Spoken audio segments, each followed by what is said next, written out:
I'd like to call to order the regular City of Sonoma Planning Commission meeting for Thursday, January 9th, 2020. And with that, I'll have a call to order, please. Commissioner Kelso Barnett. Here. Commissioner O'Neill. Here. Commissioner Willander. Here. Chair Felder. Here. Commissioner Bohar. Here. Commissioner Barbos. Here. And Commissioner Larry Barnett. Here. And Commissioner McDonald. And I will ask Commissioner Bohar to lead us in the pledge. I pledge allegiance to the flag of the United States of America and to the republic for which it stands, one nation, under God, indivisible, with liberty and justice for all.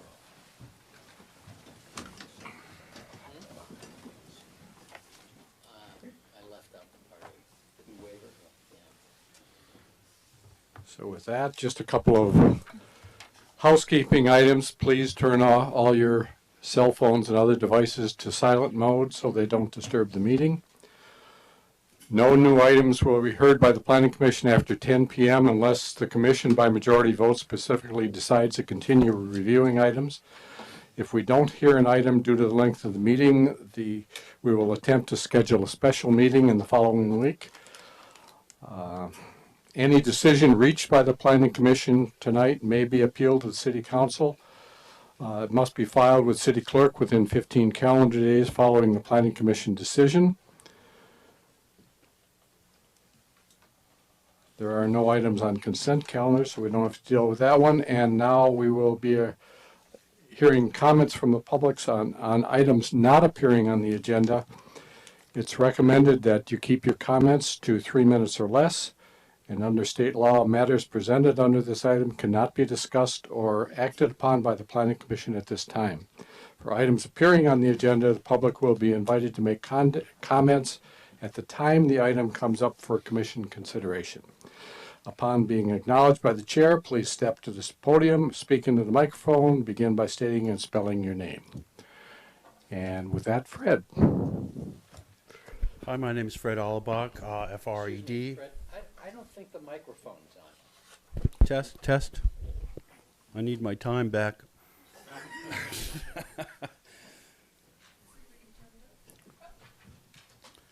Text.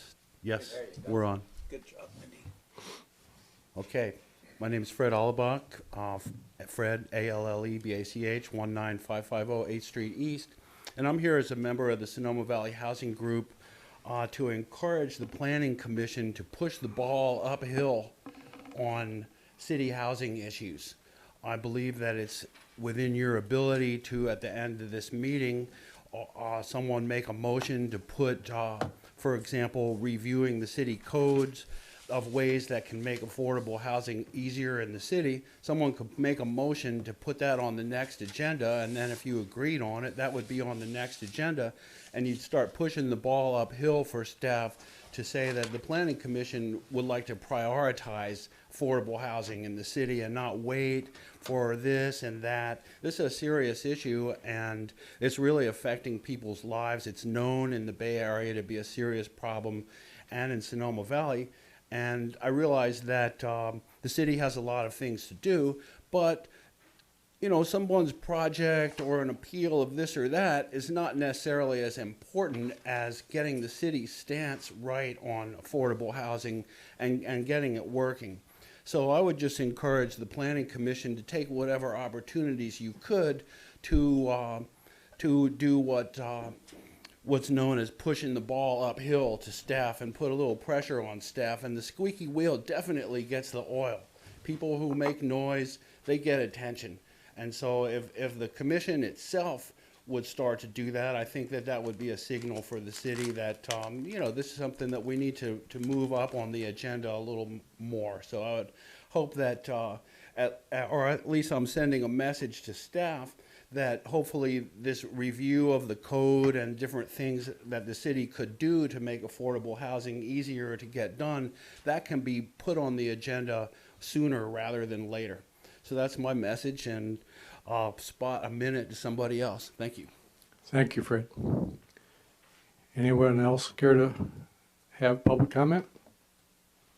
Seeing none, I'll close this item on the agenda. When we get to review and acceptance of the agenda, it's my understanding that item 7.3 has been withdrawn, so we will not hear that tonight. And item 7.6, when we get to it, will be continued to the next meeting, regular meeting on February. With that, late correspondence. Late correspondence was received on item 7.4, 29 East MacArthur from Matt Howarth. Thank you. There is no consent calendar tonight, so we will move on to the public hearings, item 7.1, which is a discussion, possible action to approve a use permit and sign permit for a restaurant at Panda Express at 19191 Sonoma Highway, including an action to approve categorical exemption pursuant to SEQA, section 15303. And with that, I will turn it over to Wendy for a staff report. Thank you, Chair Felder and members of the Commission. The project, Panda Express, is located in the Maxwell Village Shopping Center, just adjacent to the Lucky's supermarket. Surrounding land uses are all commercial. Back in November, this Commission continued the project to allow it to be revised based on feedback that the proposed project wouldn't qualify for a CEQA exemption under Section 15303 of the state CEQA guidelines. The scope of the project has been decreased from 29,028 square feet to 2,490 square feet, and exterior modifications are no longer proposed. Restaurants aren't allowed use in the commercial zoning district with a use permit. Approval of a use permit is required to allow for on-site food preparation. The sale and serving of alcohol is not proposed. The restaurant would be staffed with 3 employees per shift, and proposed seating would consist of 82 inside seats and no outdoor seats. Hours of operation open to the public are from 10 a.m. to 10 p.m., 7 days per week. With regard to the development standards, because the business would occupy an existing commercial building, the proposal doesn't raise any issues in terms of compliance with building setback, floor area ratio, lot coverage, and building height standards. The parking requirement for a restaurant with the number of seats that are proposed, 82, would require 11 additional parking spaces. The current parking conditions in the shopping center always have adequate number of parking available, so a parking exception is not necessary. A wall sign is proposed in conjunction with the application. It's one-sided, 30 square feet in area. It would consist of Plex face logo with a backer panel and stacked channel letters. The express portion of the sign is a black color and blends in with the backer panel color. Illumination is proposed from 10 p.m., from dusk to 10 p.m., and normal business hours are from 10 a.m. to 10 p.m. And a condition of approval has been included limiting the illumination of the sign to 1 hour prior to the restaurant opening and 1 hour after the restaurant closes. A projecting sign is also proposed with the project, but it is consistent with the sign program, so it's not part of the discretionary review for the project. The proposal is consistent with the aggregate sign area for the property. And the number, two signs are normally allowed for each business, and the proposal is consistent with that requirement. And so staff's recommending the commission approve the use permit and the sign application, subject to findings and draft conditions of approval. Thank you. Thank you, Wendy. Questions of staff? Yes. Just a clarification, Wendy, the illumination of the sign can be 1 hour after closing, but it also says that it is until 10 o'clock and the store closes at 10, so. Right, so we can, typically we approve signs to be illuminated 1 hour after they close, so that can be Okay, changed so it could in the be conditions. lit till 11. Yes. All right. Thank you. Any other questions, Jim? Wendy, is the Niles Company the landlord and owner of the project? Correct. Thank you. Other questions? Seeing none, I'll take it out. Does the applicant care to make a presentation tonight? No, we've been there already. Huh? All right. I'll open it to any other persons in the public that care to speak on this item. Seeing none, we bring it back to the commission for discussion, questions, possible action.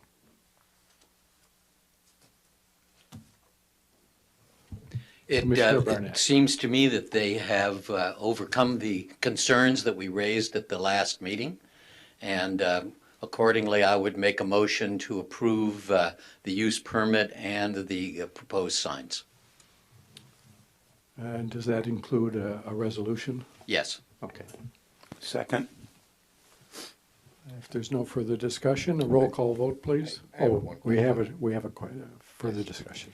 The sign that's on the monitor right now, is the Express, is that black on black? I mean, I can't really read Express. Is that just the logo? Does anyone else? Express notice? is written down here. You can- No, it's under Panda, Yes. but it seems to be black. And the background seems to be black. Is that just the look, or was that?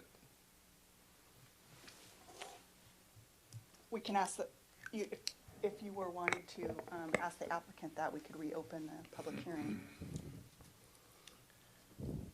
Would you like to ask that question to the applicant? Yes. Would you approach, please? And we will reopen the public hearing. Did you intend to do a black on black? Yes. That was the intention. It's just to promote the Is it panda. raised, or I mean, is there? Yeah, it's popped out. Okay. Yeah, forward about a couple inches. Is it backlit? No, just It's the just- panda, just the panda portion. Uh-huh. Yeah. Okay. And that's your, I assume you have this design at most of your locations? I mean, this is a. Yeah, this is the new Uh-huh. design of the signage that goes for all Okay. the new stores. Thank you. One more question. Sure. With the reduction of the square footage, is that what drove the elimination of the outdoor seating? Correct. Yes. Thank you. Okay, thank you very much. We'll reclose the public hearing unless there's anyone else that cares to speak. Bring it back to the commission. And I believe we have a motion and a second on the floor. Any further discussion? Roll call vote, please. Commissioner Kelso Barnett, Aye. Commissioner O'Neill. Yes. Commissioner Willander, Yes. Commissioner Bohar, Yes. Commissioner Barbos. Yes. Commissioner Larry Barnett, Aye. and Chair Felder. Yes, Motion is unanimously approved 7-0. thank you. And with that, we'll move on to item 7.2. I believe we have, do you have to recuse, Jim? Yes, I'm going to recuse because of proximity to the site.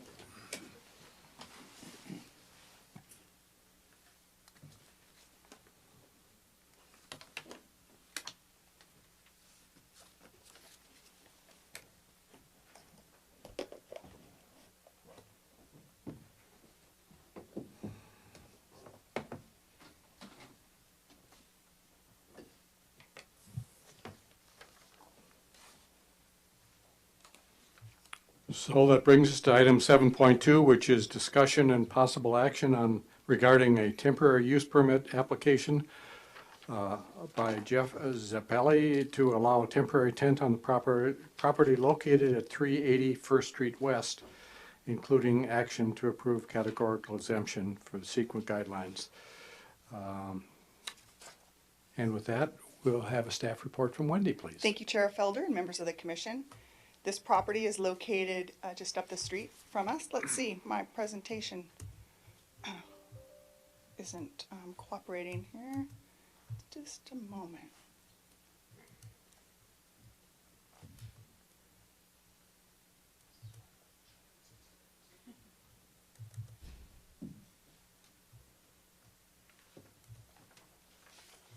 There we go. Sorry about that. The project is located just up the street. It's located on a rectangular parcel, just over 12,000 square feet on the east side of First Street West. And the property is currently developed with a commercial building and a detached garage. So the surrounding uses are a medium density to the north, commercial to the south. There's a commercial carport on the east, and to the west is commercial and a single-family residence across the street. Back in November of last year, staff administratively approved a temporary use permit for a temporary tent for 60 days, beginning on December 1st and expiring on February 1st. The municipal code states that the city planner can forward temporary use permits to the planning commission for a hearing and decision. While tents aren't a specified permitted temporary use, the municipal code states that similar temporary use to those specified which, in the opinion of the city planner, are compatible with the zoning district and the surrounding land uses may be permitted. So as I mentioned, the property is zoned commercial. And with regard to the development standards, the development code does not have specific standards for temporary structures such as a tent, but the applicant did provide some information with regard to the tent. It would feature clear plastic material. It's 15 feet wide by 18 feet long, so it's 270 square feet in area. Parking on the site consists of 11 spaces, and 4 are designated for Walt Wines. Lighting is not proposed in conjunction with the tent, and the maximum height of the tent is 15 feet. The project doesn't raise any issues with terms of building setback, floor area ratio, lot coverage, or building height standards. With regard to project issues, staff determined that the primary issue to be considered in review of the proposal is compatibility with neighboring residential uses with respect to noise. Staff would note that the normal business hours for the wine tasting room are from 11 a.m. to 6 p.m. Outdoor lighting is not proposed and will be prohibited. The Planning Commission should determine if a tent is temporary if it's displayed for more than 60 days. And I would note that the 2018 code enforcement issue with the conversion of the front yard area into an outdoor seating area has been resolved, and the area is no longer used for outdoor seating. And staff is recommending this commission approve the temporary use permit, subject to findings and conditions of approval. Thank you. Questions of staff? I have a question. So this is a non-conforming grandfathered use, correct? The wine tasting use at this location is considered legally non-conforming. Right.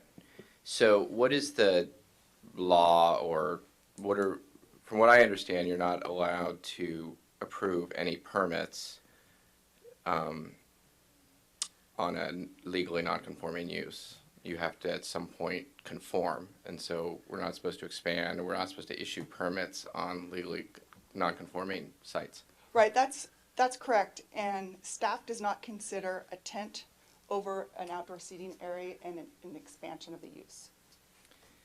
Okay, but it is a temporary use permit, Yes. so we are allowed to issue permits.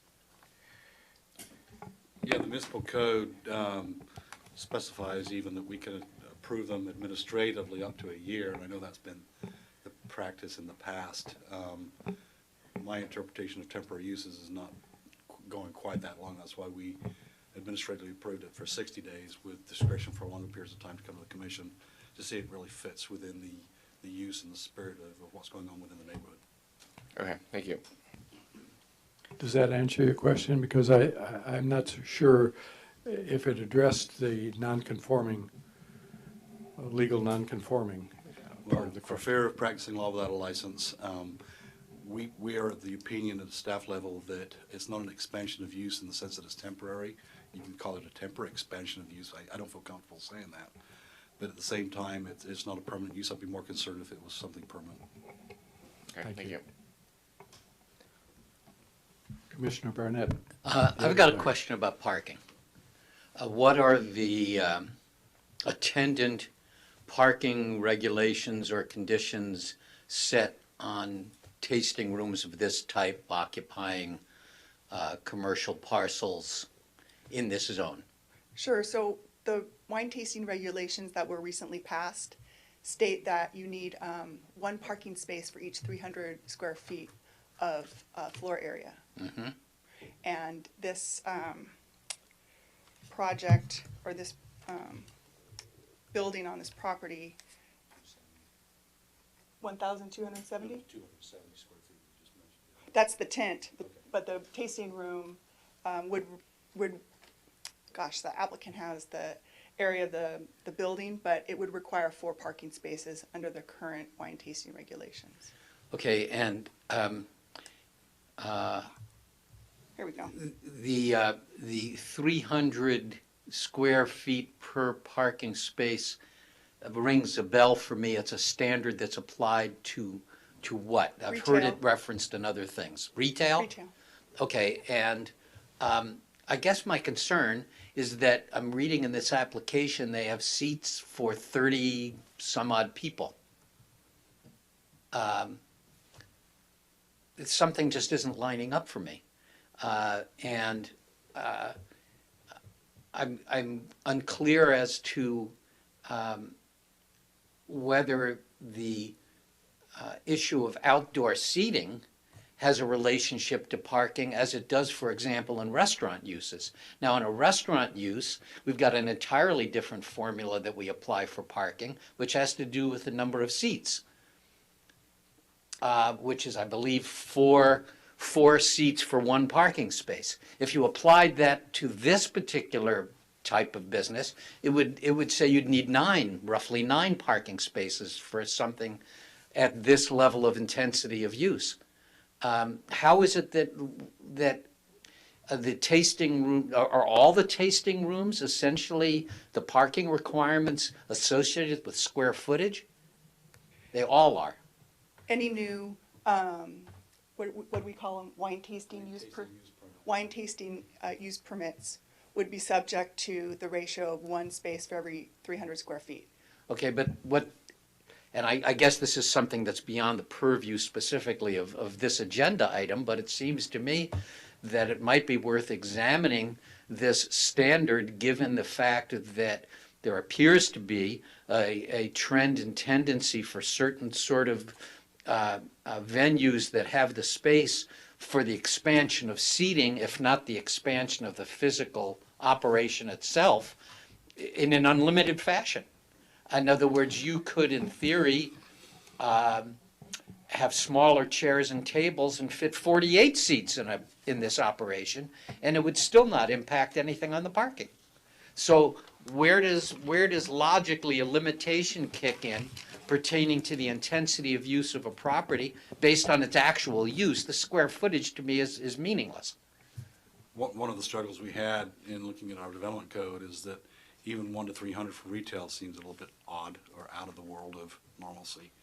When you get regular retail, usually 1 to 200, but 1 to 300 is quite liberal. In other words, we have more exceptions. As I've looked in the history of the Planning Commission and actions taken, you give a lot of parking exceptions away because of the 1 to 300.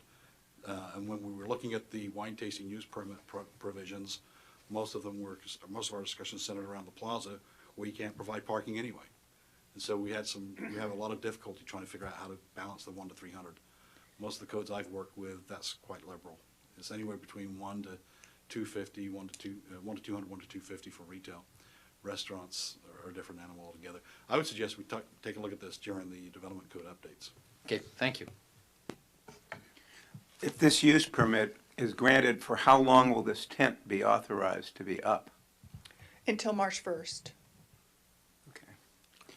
Well, that's subject to conditions. We could also just enforce it to February 1st if we chose, couldn't we? That's right. So the conditions of approval, based on the conversation that you had at the December meeting about the hot month tent, we took that interpretation that you were willing to approve a tent until March 1st. So we included that as a condition of approval in this application as well. But your staff report put the question before us to whether we consider a temporary use to go beyond 60 days. Right. So we have that discretion. Yes. I had a couple of questions. One has to do with the staff report. There's a conflict between what you said about the height of the tent versus what's in the staff report. Could you clarify that the height of the tent? It's 15 feet. Okay, because the staff report or the proposed statement says that it's going to match the garage and it won't be more than 10 feet. So I'm kind of confused by that. I apologize for that. It's going to be no taller than 15 feet. It's going to be taller than 15 No feet? taller than 15 feet. Okay, but it's not 10 feet. Right. Okay.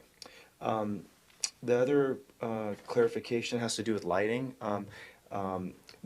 Seems to be a conflict in the conditions. One says that illumination is not allowed, and then it allows for illumination. Let me just look at the By conditions. administrative review. number Yes. 3. So it's either we're not going to allow any lighting, or we're going to. So, I maybe the commission, we can talk about those two conditions, and determine if we don't want any lighting, we just don't allow any lighting, and then that's it. Or we do allow illumination in it, and then eliminate the condition number 4. So it's something to consider. I don't know if you reviewed the conditions, but at least that's how it reads to me, that it's like contradictory. Well, the numbering is messed up too, Well, so. that too, so, okay. Thank you. Okay. Wendy, this tent has been up since December 1st, right? That's when it was administratively approved. I'm not sure the date that it was actually put up. Right. So the tent that's there now, that's sitting there, that I got to see the outside of it, have we had any feedback from the neighborhood or from the people in the surrounding area on this tent, and if there's been any issues? I haven't heard anything. Okay. Other questions? That will open it up to public hearing. Would the applicant care to speak on this item?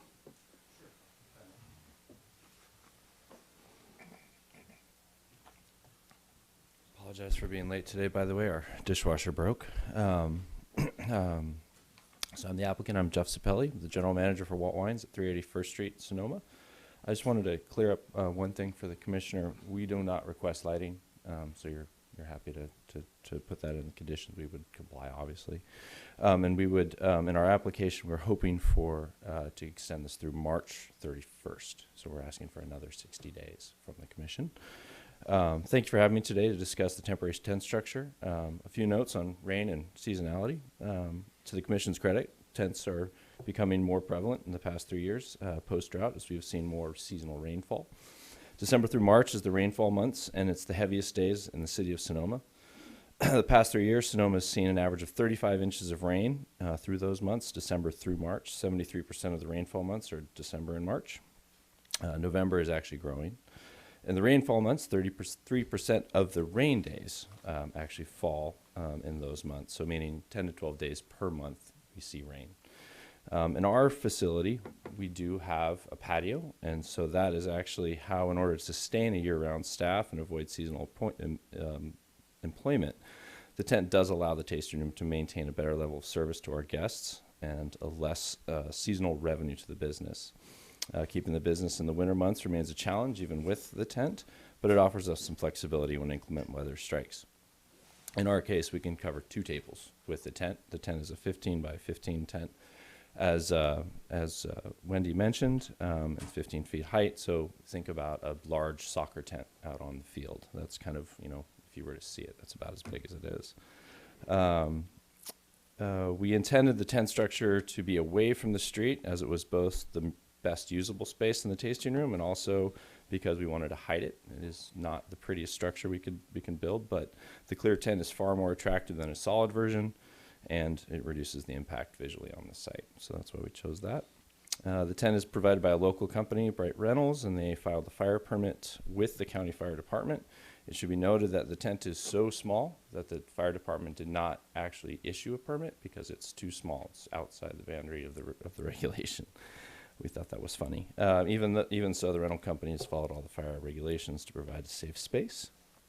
The property is 1,200 square feet in total, but our gross retail space is 620 on the inside. So we would require 3 parking spaces for that. And if we included the tent, which is not in the regulation as you noted, we would actually still have plenty of parking terms of inside space. We have 4 spaces and approximately 845 gross retail under tent or building. And so we would have an excess of 1 space.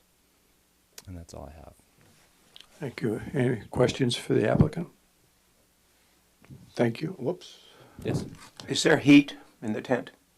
Not currently. Last year when we approved the tent, when the tent was approved, we tried some different types of heating, but it's so you're going to either use electric, which is going to make a burn smell, or you're going to use natural gas or propane, which both have a smell, and it's not very useful for, we're trying to get you to smell the wine. So we actually provide blankets. That's how we do it. So it's pretty small too, so it's kind of hard to do anything with it. Could you clarify the height of the tent? The height of the tent, as I measured it this afternoon, was 13 feet. 15 feet would be totally, I could see them measuring at that. It's actually smaller than the proposed application. It's 15 by 15 instead of 15 by 18. So that was just because when the tent company came out, they didn't have a tent that actually fit that space, so we just reduced it. Okay, so the project description of 10 feet is, I guess, it's just a little bit taller than what you... That's the rail height. So because in the backyard it falls, it starts at 8 feet, and then the rail is at 10 on one side and 8 at the other, and then at the pitch it's at 15. So as we understood it, that was approvable. So. Okay, thank you. Sure. I hope that helps. Can you tell us a little bit about how you've used it for the last month and how it's worked out? Well, really, it's been, it wasn't used all that much in the early part of December, so the way traffic, 40% of all of our guest traffic in December is holiday. So the reality is families, a lot of big families, a lot of people bringing their families and friends who are locals in Sonoma. That was the majority of the use.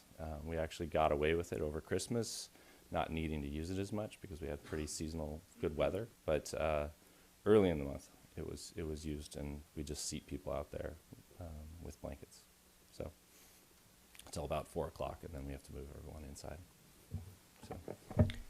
Do you you just said we had good weather, so do you take it down, like if the forecast is going to be? It's a temporary structure, so it's different than an umbrella, and for that reason you need a use permit, and that's how I understand it. But do you have the ability to take it down, like if the forecast? It would cost us $650 every time we take it up and down, so it's better for the rental company if they just leave it up. So. Okay, thank you very much. Thank you. Anyone else from the public care to speak on this item?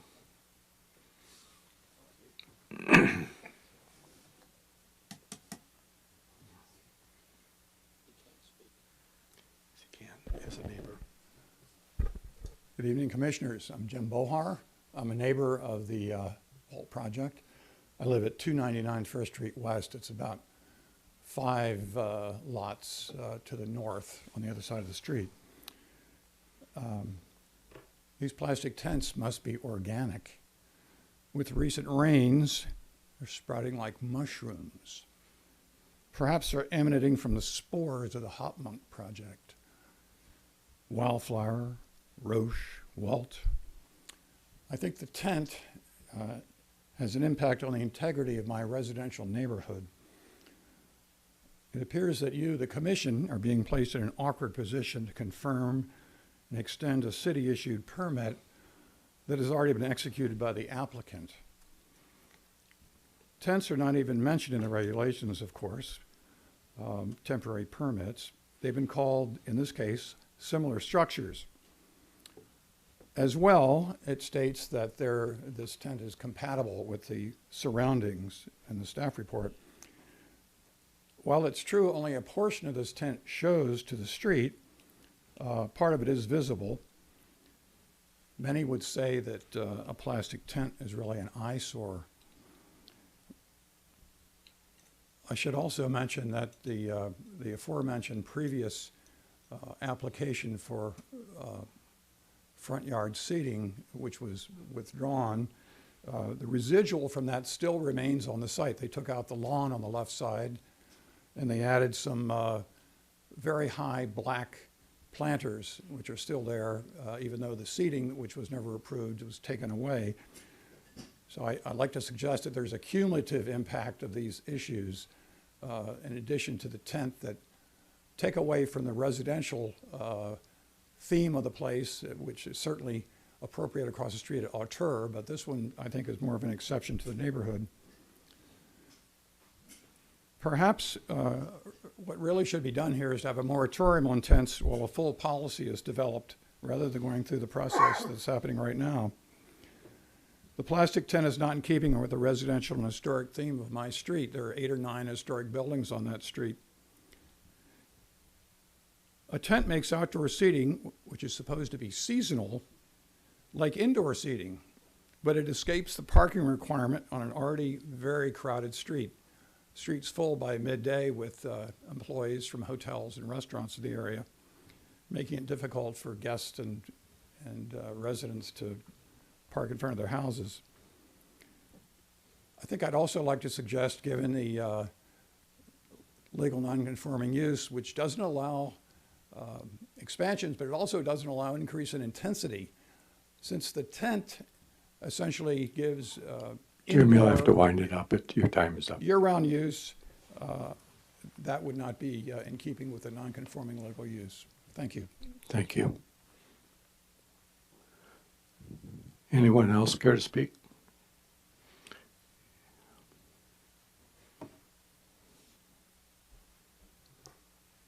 Start. Please state your name and address. My name is Cynthia Jones. I live over on Hayes Street, just the other side of the hospital. I work for Walt. I've worked for Walt for 5 years. The tent does assist us with additional guests. I am there oftentimes working in the tent, and what I have to say is we're asking if it's warm enough. With body heat, it's very, very comfortable. When it gets too warm, we can lift the flap, so we are not necessarily requiring any heat. The tent's temporary. It's not a permanent structure. It will be going down as soon as the weather is better for anybody who wants to sit outside, and a lot of our guests do like to sit outside. I respect this gentleman's comments. I do want to add, however, that parking on that street is free. And I, for one, used to park up there all the time when I worked further down into the square. So I don't really think that the wineries are causing too much of a problem with the local parking in there. Oftentimes I get there at 11 o'clock and there's absolutely no parking on that street. And I know they're not the wine guests. Thank you. Thank you. Anyone else? Seeing none, I'll close public comment, bring it back to the commission for discussion, possible action. First, Steve. I have a couple of thoughts. First, it puts us in a very difficult position to be reviewing a use permit application for something that is already in place because of staff's authorization to do so. So we're sort of either put in the place of being the bad guys and saying, take that thing down, or approving it. And so I think we just sort of kind of need to look at this process, and I think if we're going to allow this and submit it to us for decision, it ought to be at the front end before the thing goes up. That said,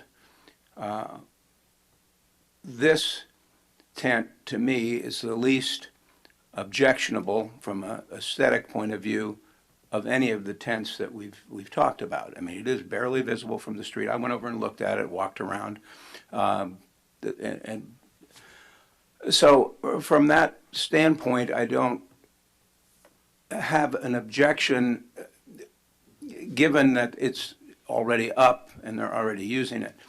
But I do think there is a proliferation of these, and I'm kind of sorry that the one that's taken off the calendar is not on the calendar, because that permits a great example of what I'm about to say. But quite frankly, these things are not very attractive. And I don't think anyone thinks they're attractive. They're just practical. They're practical. They allow people to use their outdoor space during the wet weather. But no one can say they're good looking. And we in our town pride ourselves on preservation of the aesthetic in the historic overlay district. And if we start allowing a proliferation of plastic tents, it's completely contrary to that idea.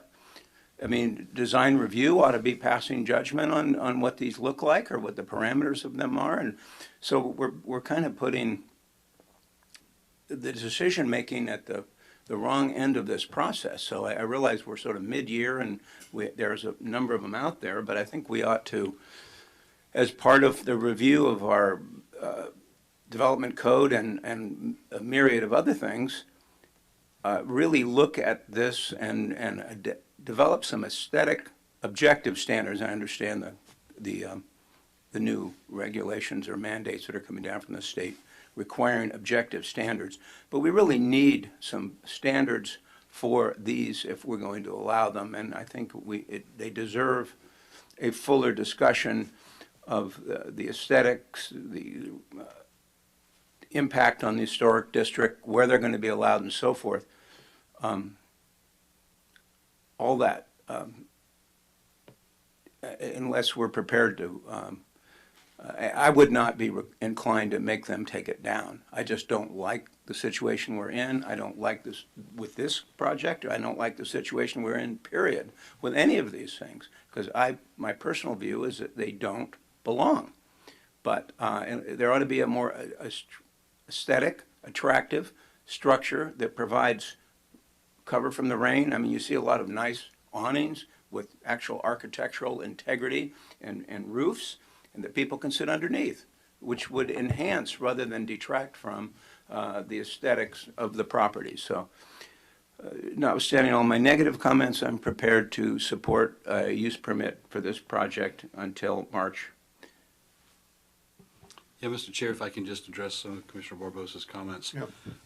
To be clear, we didn't go to 61 days as a staff administrator. We could have gone 365 days. Not feeling comfortable that this use would be taking on a semi-permanent use, seasonal use, as opposed to a temporary use. Again, the examples we have in our municipal code, which we've had there since 2005, have said basically carnivals, Christmas tree lots. You look at the temporary uses, things come and go and they're done. Our code is quite liberal, giving up to a year, and I know that's been done in the past on a variety of uses. But these particular structures, for the reasons that Commissioner Barbosa stated, are not. They're becoming more permanent, they're becoming more frequent. So we felt that it was more than a 30-day thing because of the expense for the applicants to come in, whether it's Hotmont, Roach, or Walt. So we felt that 60 days was it. That's all you're going to get. However, you can request that this go to the commission as it states in the code. And as I said previously, the prior administration was giving them for longer periods of time for different types of uses that extend throughout a whole year, whether it's every Friday for a year or during a summer event. Clearly, to me, the interpretation of this type of a use, a tent, is not literally specified in the code. And we can certainly do that and put in objective standards. I think that would be the best way to go. Commissioner Burnett. Well, I concur with Commissioner Barbossa's statements, and I think that at this point the cat is out of the bag for this year, and there's no reason to condemn all these tents and require their removal immediately, because we have not had what I think is a well thought out or comprehensive set of policies pertaining to this particular kind of use, and that's what we need to do. So I think this year is well on its way to being finalized insofar as the seasonality of tents is concerned. I don't want to make an issue of it, but I don't want to see this happen again next year. And from a historical standpoint, I can say that probably the most significant and most permanent and largest tent that I'm aware of is up at the Lodge at Sonoma, up in the gateway of the town. It's used for big events. It's used for a long time. I've always wondered how and why that was permitted. And I think this speaks to the larger issue, which will be part of the discussion that we have to have going forward, which is what I will refer to as mission creep in the commercial sector. And what I mean by mission creep is that we all know that it rains for a certain time of the year, and when you open a business or operate a business that is essentially an indoor business, the theory used to be that when it rained in the winter and you had a yard, you didn't have seating or the business expansion into the yard, that there was a seasonality to things. That was a natural seasonality, that these tents essentially are, as far as I'm concerned, they are an expansion of use in the way I would define it, because the natural seasonality of our area would dictate that the outdoor spaces wouldn't get used in the rainy part of the year.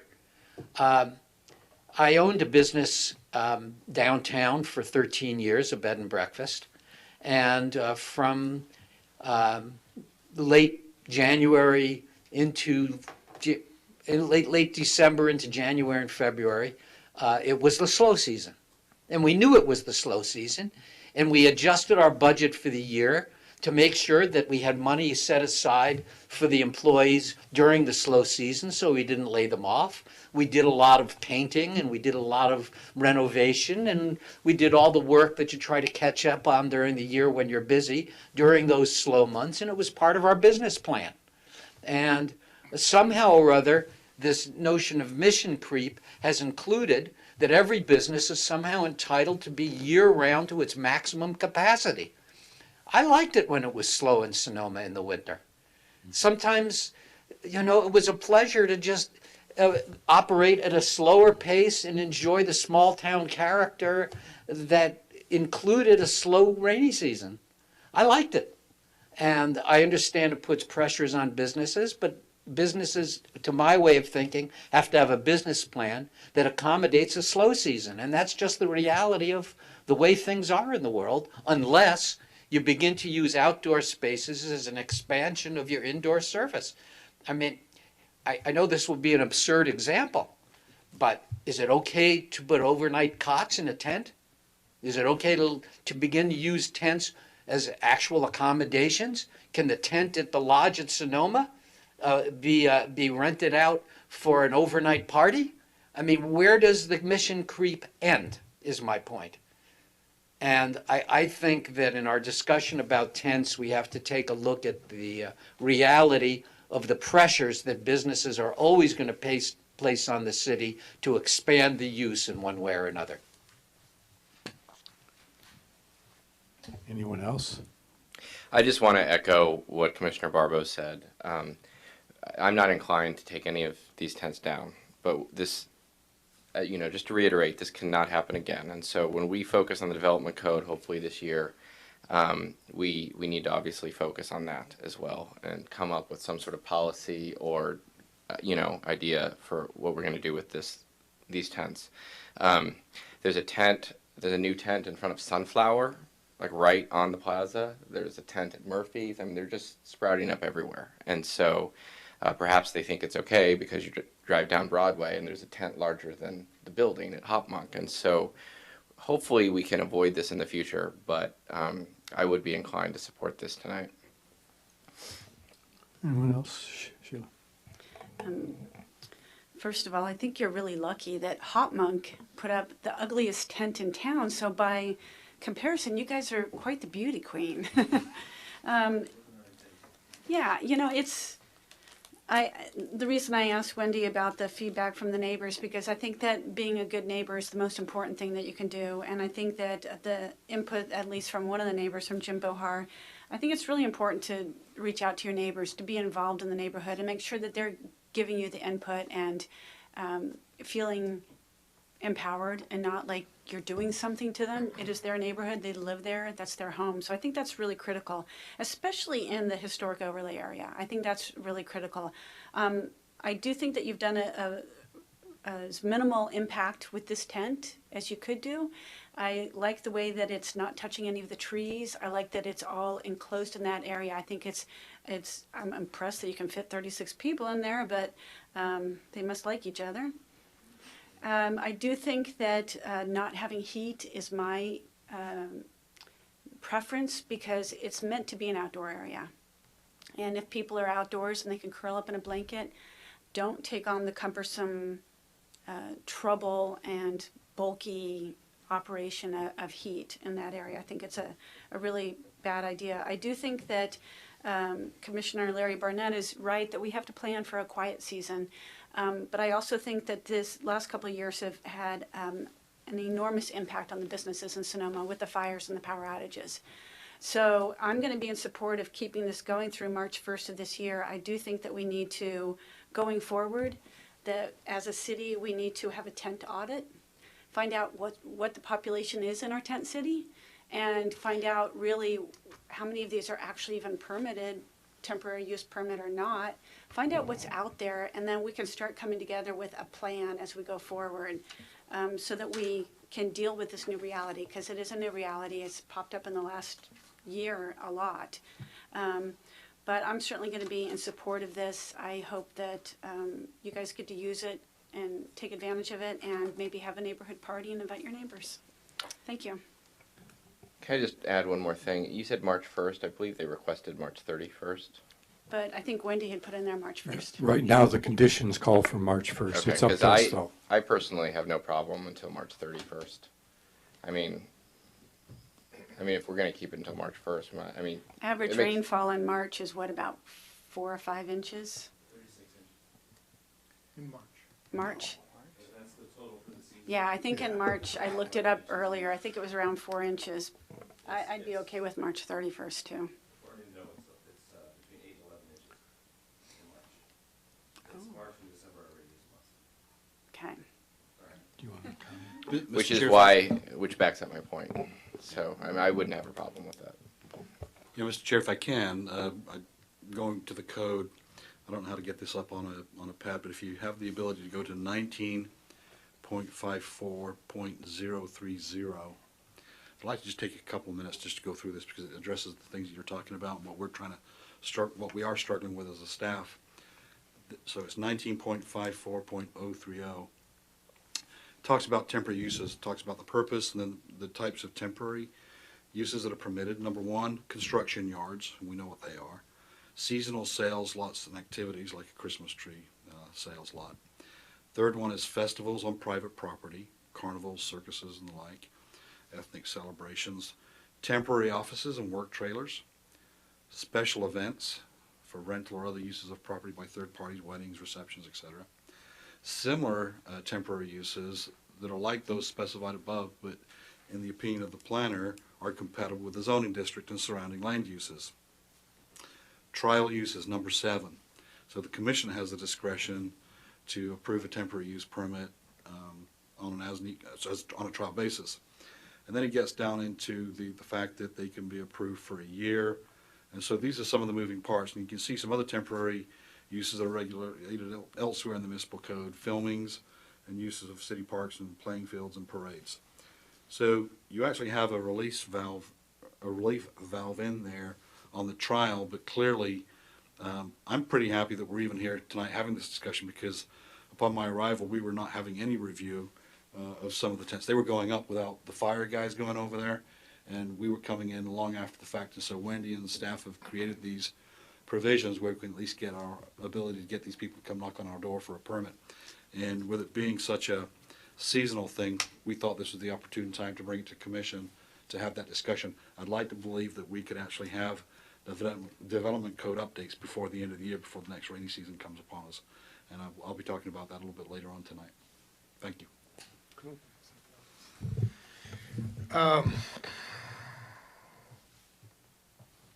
I too had a chance to review in the neighborhood, and it is what I call tucked and well integrated into the space as much as can be expected.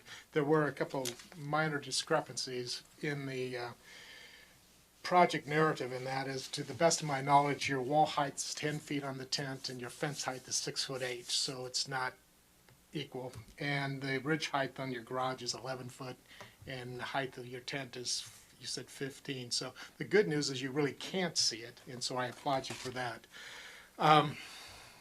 I agree with my fellow commissioners about we need to kind of circle the wagons around what I think is an unusual temporary use, in the sense that it's actually, unlike a Christmas tree farm, unlike a wedding reception, etc., this is the extension of an outdoor space that was developed as seasonal to be 4 seasons. And so to that, I can almost see this being pulled out as a totally separate temporary use. I think it's going to be extremely difficult to find something attractive. With my travels of seeing tents, and they're just tough. I mean, the first goal was to provide the shelter from rain, and I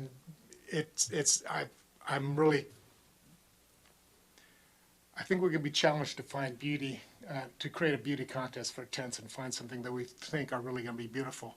I think what's important is the scale of the tents and how they're integrated. In this particular case, I think the scale is appropriate and it is integrated with the site, unlike the last project that came before us. I'm going to be kind of an odd man out, but I'd like to limit it to a 3-month period. I talk about in the narrative in the project description as the winter months. Well, last time I checked, winter months is 3 months, and I'm not trying to be anal about it, but I do want this to be temporary because I do think that when they're up, they scream of being temporary, which suggests they shouldn't be up, a day longer than necessary. So I would be an advocate for a 3-month period from December 15th to March 15th and no longer. Beyond that, again, because we are kind of behind the 8 ball on this, I will support this project. Okay, well, I'll jump in, and I agree with a lot of things that have been said. Certainly the most important is that we come up with an adequate development code to address this item for next year. But I'm afraid that we're going down this slippery slope where one tent got approved and we allowed it to stay up a little longer than we had hoped for. Now here we sit with another one, and I will go along with Commissioner Wellender saying 3 months is enough, but I think it started December 1st, so I would only approve this tent for through March 1st. And that's consistent with what we did for Hopmonk, and I don't see any reason that we should deviate from what was good for one should be good for the rest of the people that are seeking these temporary structures. So I would only support it if we can call it quits on March 1st. I have a couple comments about the project too, and I'm not going to reiterate what my other fellow commissioners have said, other than I would be supportive of this temporary use for many of the same reasons, and the fact that it's also there. I also agree with Commissioner Felder that I would support it up until March the 1st. One of the things that I'd like to see is the elimination, if we approve this, of the second condition, number 3, which is the internal illumination of the tent shall be subject to administrative review. I'd like to have that stricken because I think it's contradictory to condition number 4. And I also want to be on the record, if I'm asked to approve a temporary use permit again for a tent, that I only feel comfortable supporting this temporary use because the fact of its size, and the fact that it's not visible from the street, that it's not in a front or side yard that's highly visible, and that it doesn't detract from the historic integrity of the building as it relates to the street. And so, given those reasons, I feel comfortable in this particular instance to approve this temporary use. Thank you. If there's no further comments, would somebody care to craft a motion? I would just like to say I would like to go with March 1st as well. Okay. Anyone care to make a motion? Okay, I move that we approve the temporary use permit on the condition that it be allowed to stay until March 1st, and that the provision in the conditions of approval relating to illumination be stricken. I'd second that. Further discussion? Roll call vote, please. Commissioner Kelso Barnett. Aye. Commissioner O'Neill. Yes. Commissioner Willander. Yes. Commissioner McDonald. Yes. Commissioner Barbos? Yes. Commissioner Larry Barnett? Yes. And Chair Felder? Yes. The motion is unanimously approved 7-0. Thank you.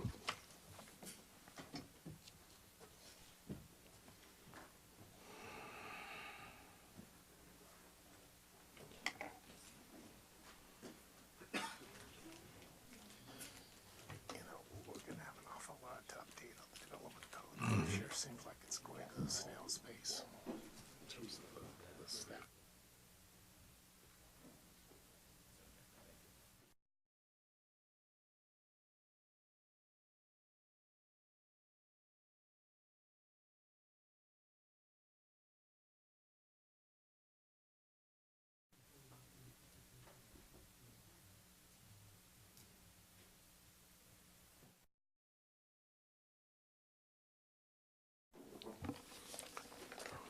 Okay, we'll move on. As I said, item 7.3 has been withdrawn, so we'll move on to item 7.4 Can I ask why? by the applicant. Did they give a reason? It's up. I mean, it's the same situation as the last one. Why? The applicant chose to, I can give some information on that. So the applicant decided that they did not want their tent installed past February 1st, which is the is February 13th. That was the date that staff administratively approved the tent, from December 13th to February 13th. And if they wanted it up longer, they needed to come before this commission, and they chose not to.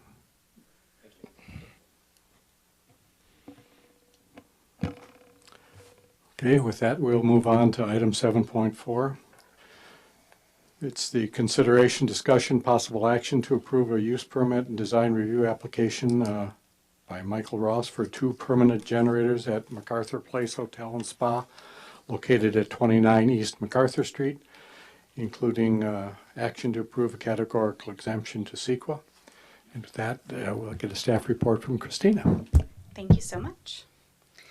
So essentially what this project is legalizing the 2 temporary generators that have been there since August. So it's kind of an interesting scenario that the generators have been up and running for months, and we have kind of a great case study for evaluation right now.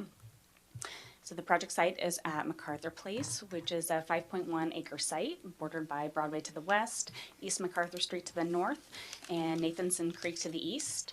The hotel has 64 guest rooms and also includes a meeting venue, restaurant, and spa. Surrounding land uses include the former auto dealership site to the north, single-family residence as well, and a park. To the south is Sonoma Valley High School. To the east is the park, and west there's various commercial uses and a zone for mixed use. Project site is located in the Broadway corridor in a zone for mixed-use development, and the allowed setbacks are 15-foot front setback, 5 foot side minimum, 15-foot combined, and a rear setback of 20 feet. So as I mentioned, these will be 2 permanent diesel fuel generators to replace the temporary ones that have been on site since August. And this is in order to allow the hotel flexibility to address the PG&E power, public safety power shutoffs events. And I think, as we all know, having the coffee there was very nice this fall. So the west generator is a 350 kilowatt sound attenuated diesel fuel generator. It's located in the front of the property in the just east of the vehicle entry to the west parking lot along East MacArthur Street. The permanent generator would be 6.5 feet tall, 4.5 feet wide, 13.3 feet long, and would be surrounded by a 7-foot tall solid wood fence for both screening, security, and sound attenuation. The eastern generator is a little bit smaller capacity at 250 kilowatts and is also a sound attenuated diesel fuel generator. It's located at the eastern edge of the existing parking lot adjacent to the existing trash enclosure. The generator would be a very similar size, 6.5 feet tall, 4.5 feet wide, and 13.3 feet long, surrounded by a 7-foot tall solid wood fence for screening, security, and sound attenuation. Here's some additional pictures of the temporary generator. There's 2 different types of fencing that are proposed. In the eastern location, it would be the gray solid wood fencing, which matches the existing utility fencing in that area. And in the western generator, it would be solid white fencing that matches the fences near the showers and other guest amenities. So Sonoma Municipal Code, Chapter 956 regulates noise. And for the mixed-use zoning district, the noise standards are 65 dBA for intermittent noises. The generators, while it would be intermittently used, it would be a sort of a continuous continuous sound while it's being used. So that would be a 55 dBA during the day and 45 at night. Just for your understanding, the MacArthur Place is zoned for mixed use. To the north is mixed use development.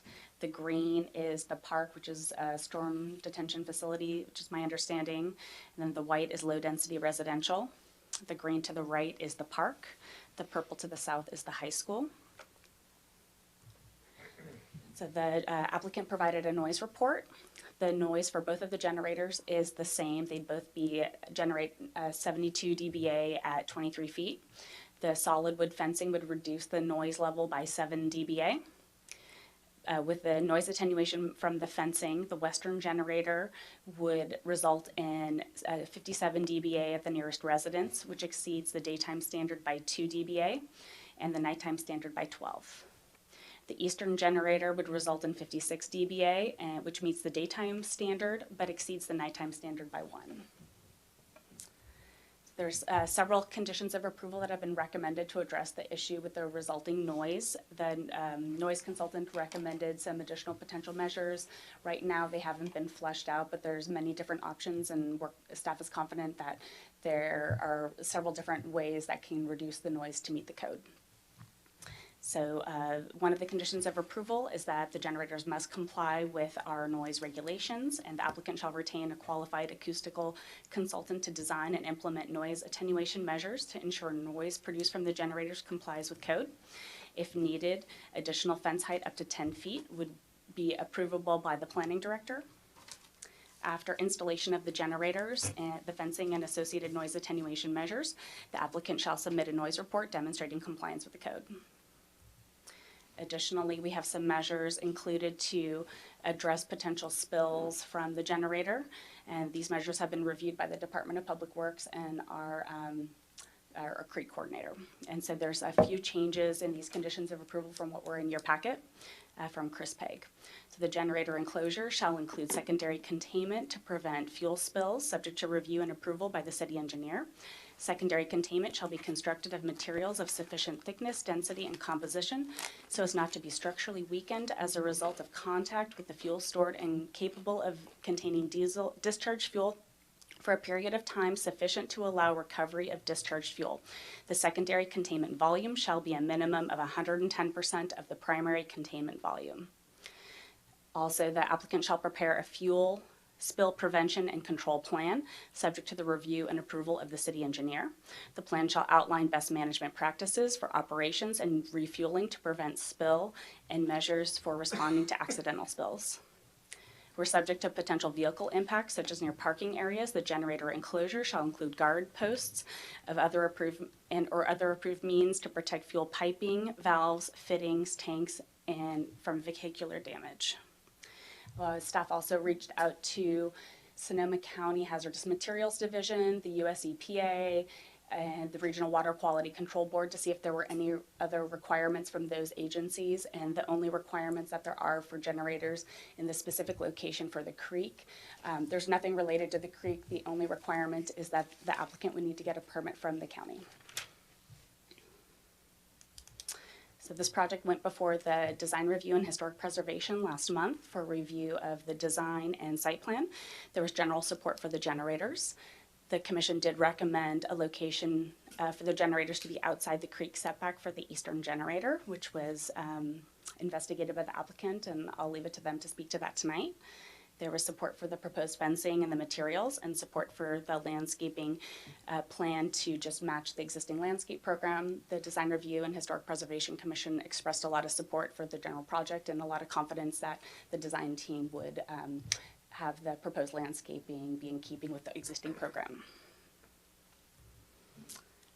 With the findings for approval for design review as well as for use permit, and I'll open it up for questions. Questions of staff? On the packet that we received, there was an acoustical consultant retained, And in this letter, it refers to, at this, if I can quote, at the time of this report, the city of Sonoma is currently revising the noise ordinance regarding emergency generator noise emissions. Could you please speak to that? That is not quite correct. What I spoke with the noise consultant is that we were hoping to look at generators more comprehensively. Obviously, with the power outages being a much more commonplace occurrence, we're getting a slew of applications coming in, and instead of looking at these on a more piecemeal basis, there's intention to look at it more programmatically, and perhaps Director Storr would like to comment. Yeah, so the life of the PSPS has been having us working a multitude of directions. Actually, this Monday evening on the City Council's agenda, we've been opened up the question about adopting some measures. So we're going to the council with general discussion about what to do. There have been other jurisdictions nearby that have adopted regulations, and we're going to take that to council, so you can see that on their agendas if you want to take a look at that. This has just evolved over the last couple of days, so that's why staff may not be up to speed on that, and certainly applicant. I think the general comment that I would make is that our noise regulations are really intended to address general situations. These generators are intended to be used for emergencies, and I did contact the police department and ask them if they've had any complaints since September, and they've had none from the neighbors about the generators when they were running. Commissioner Barnett.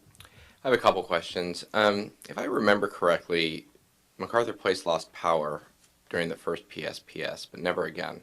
That's my understanding. And I was under the impression, as these PSPSs were sort of refined, that downtown Sonoma and this area, in a perfect world, that's not going to happen again. It was sort of like that first one where everything went crazy, and yeah, the first one we were all out of power. Correct, but as the second, third, and even fourth, it was more limited in scope to certain areas north of the city, and so we cannot guarantee that's always going to be the case. We'd like to think it will be. But the point of my comment about the council doing that is really to address it if it does go to scenario number one again. Okay, so that's just a comment. I personally have faith that well, I guess that's probably the wrong term, but I don't, we'll see what happens. The more important point is what's CEQA exemption? I believe the CEQA exemption is new structures or new construction. Correct, new construction. Which is fine, except it's not appropriate in an environmentally sensitive area.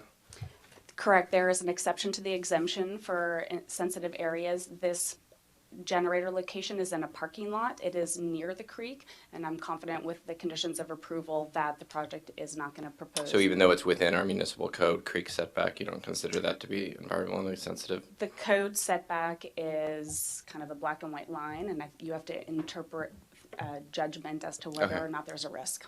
Okay, thank you. Commissioner Burnett? Do we have any information about how long a fully fueled generator will operate? I would have to defer to the applicant on that. Okay, because I'm curious as to finding out whether and how often in an extended outage delivery of additional fuel would be required. So that's one question I've got. The second question. I can actually kind of address that. There's a generator back here. Yeah. You can go for 7 days without having to come to refuel, but in the case of the city, they come and check it every day just to check the volume. So they can go almost a week. This one out back. Okay. And the second question I've got, has there been any consideration given to a different kind of structure surrounding these generators that would be even more sound protective, for example, a concrete structure rather than wooden fencing?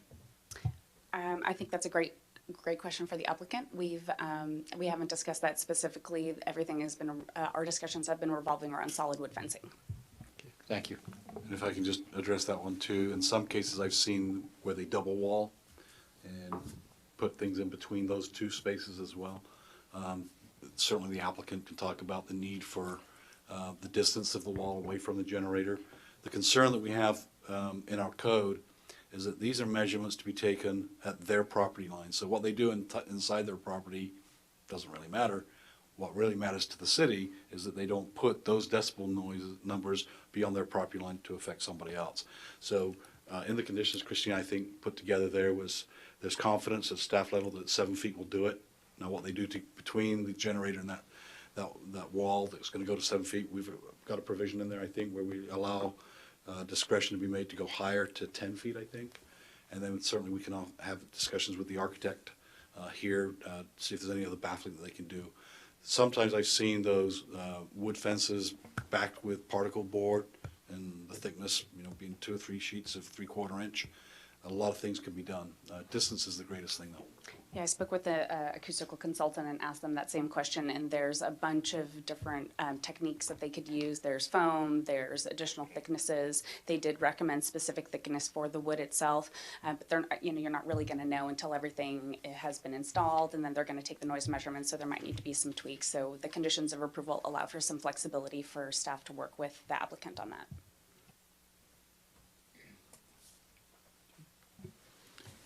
Christine, I had a question about the sound emissions. The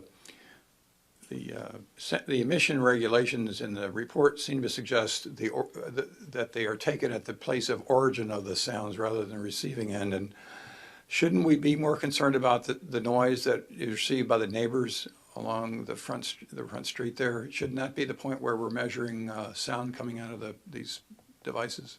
So the noise study was actually measuring at the receptor sites, which is a little bit different. What we want to be measuring at is at their property line. We want to make sure that the noise level is complying with code the second that the noise is exiting the property.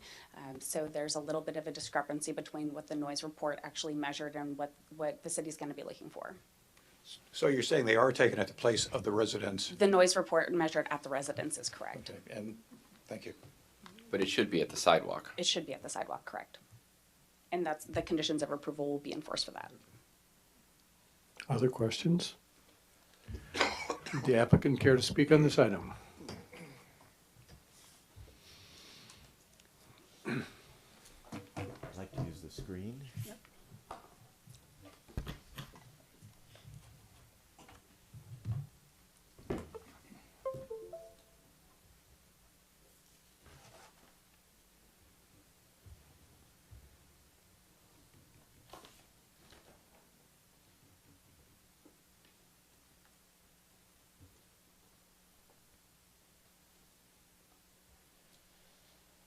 Let's see if it comes up.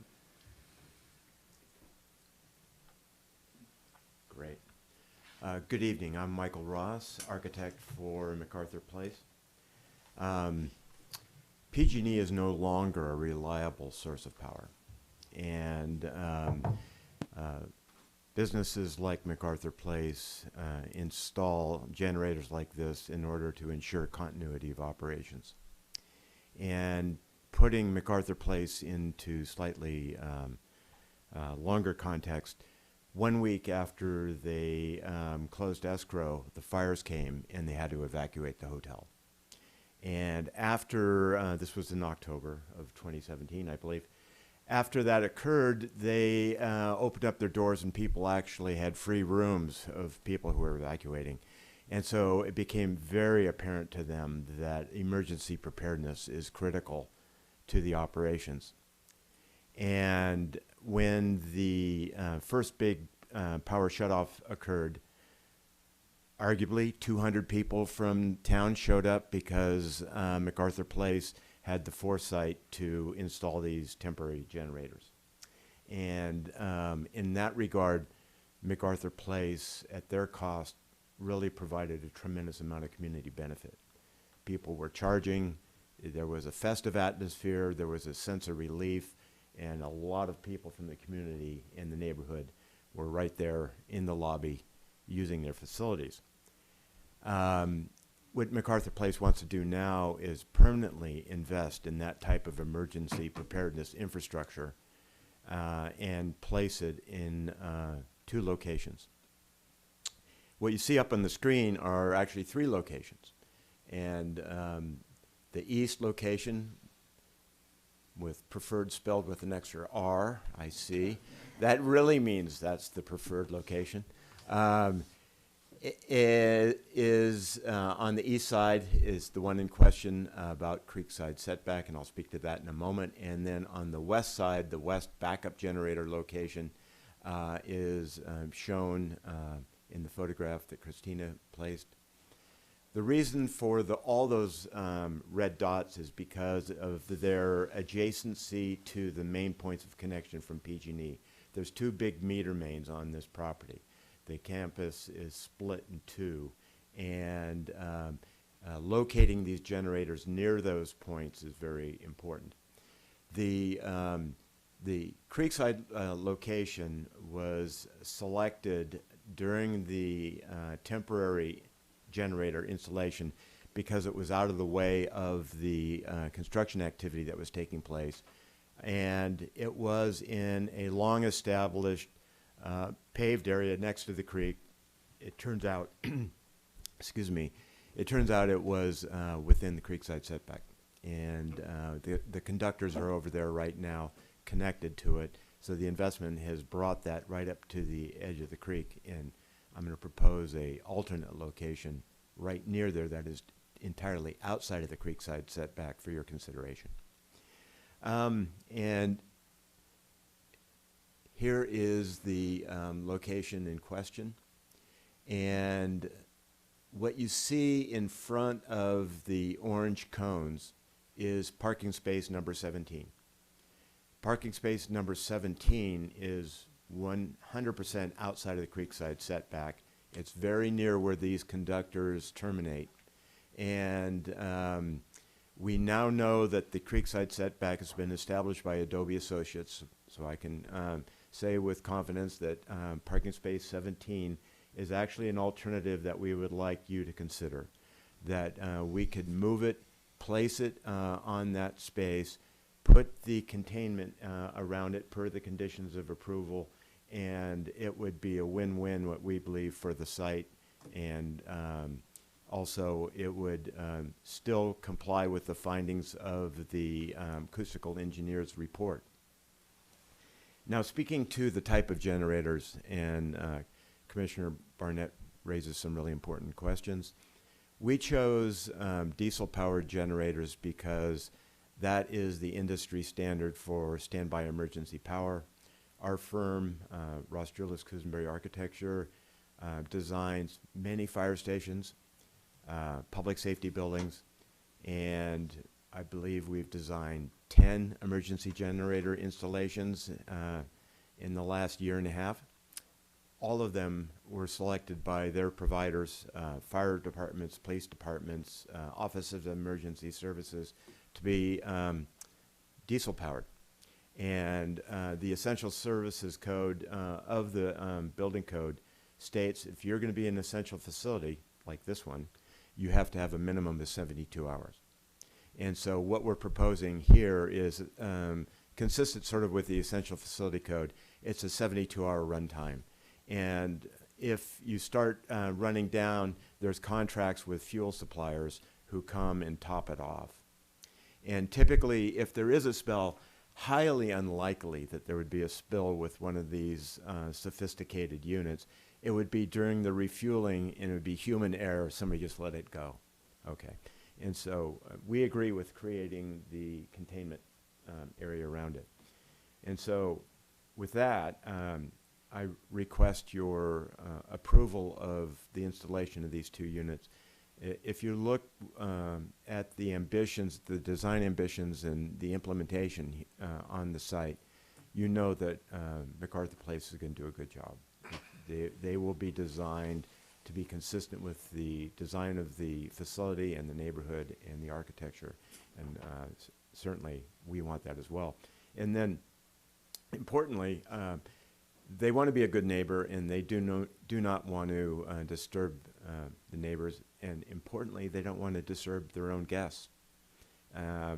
Having noisy generators on a hotel campus is not good business. And so with that, I would appreciate your consideration, and I'm available to respond to questions. Yeah, just a couple of questions.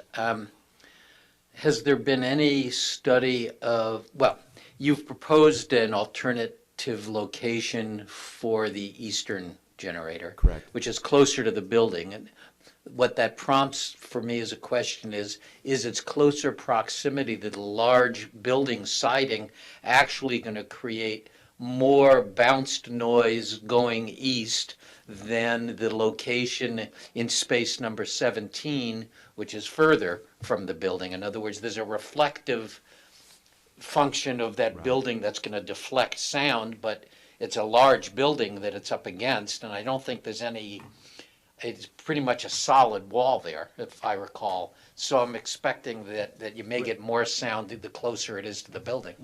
What I would suggest, and thank you for bringing that up, is if you read into Charles Salter's Associates report, that they actually start describing a taller fence around it and a specialty sandwich of acoustically absorbent materials to reduce that bounce back. This, and we're willing to do this, the fence is going to be more than a fence. It's going to be an acoustical attenuation barrier that is not just boards, but there is specialty coverings on the generator side that's going to absorb that. And ideally, you want to raise the barrier above the height of the generator, hence the 10 feet, and absorb at the same time, and that's what we're proposing to do. So what's generally the opinion about the proximity to the building?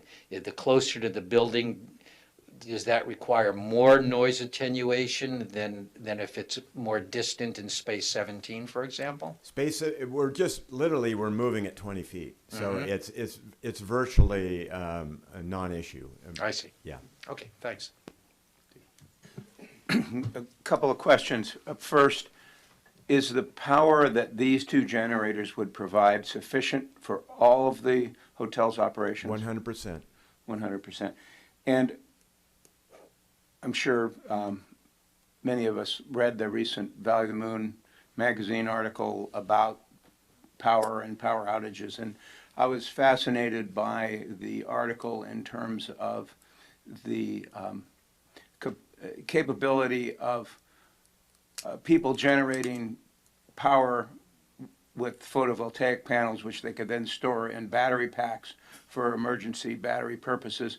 Is it, and frankly, given what a beautiful job the hotel did with their project, that would be so much more consistent with the architectural integrity and everything. Is that at all doable from a technical point of view? It's technically doable, but that's not what's before you today.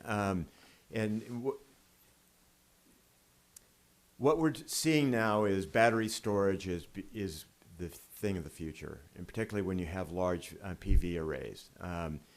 And these buildings were never designed really to optimize photovoltaic panels. And we have some around the swimming pool and things like that. But in general, the infrastructure doesn't exist, the PV doesn't exist, and the storage doesn't exist.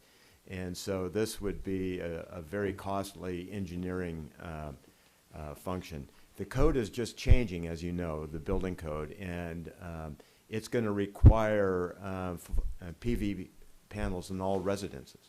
So that's the big change that's happening for people in the design industry. And you're going to see it ripple across. I don't know if that is required for commercial, but it's good business to do so. But we're not proposing that today, but we recognize the benefits, and I think you're going to be seeing more of it. Well, I recognize you aren't proposing it. That's why I brought it up, because that's what I'd like to see you proposing. Yeah, right. We wouldn't be talking about polluting creeks or noise if that were the case. And you would be on the cutting edge of environmental sustainability. Technically, though, the amount of storage for a 5-acre campus with 66,000 square feet and 20 buildings, it's a big deal. And so it would be asking a lot of this applicant to do that. Well, I understand that. I'm hoping the applicant would ask that of itself, in the interest of being the first-rate facility that it appears to be and hopefully will continue to be. We got a letter from, I don't know if you've seen, Matt Howarth wrote a letter about the acoustical issues, suggesting that a higher wall would be more effective than 7 feet because the generator is 6.5 feet. What do you think about that? I agree, and Matt is consistent with Charles Salter's recommendation, and so I agree with what Matt's saying, that it should be a 10-foot high fence. And is that what you're prepared to do? We are prepared to do so. And so we would, if we have the good fortune of getting your approval tonight, the motion would be to increase from the 7 feet that we asked for to the 10 feet as proposed by Charles Salter. With the acoustical backing? Absolutely. Yeah. You talked earlier about how the campus is sort of split in two, and that's why there need to be two locations. So what you're saying, these can't be located together on the property somewhere? Yes, that's what I'm saying. Okay. Without a major piece of infrastructure installed. It'd be a long run of buried cable, very costly cable, and with voltage drop along the way. So what you want to do is get in the immediate vicinity of these main points of connection from PG&E. Okay, thank you.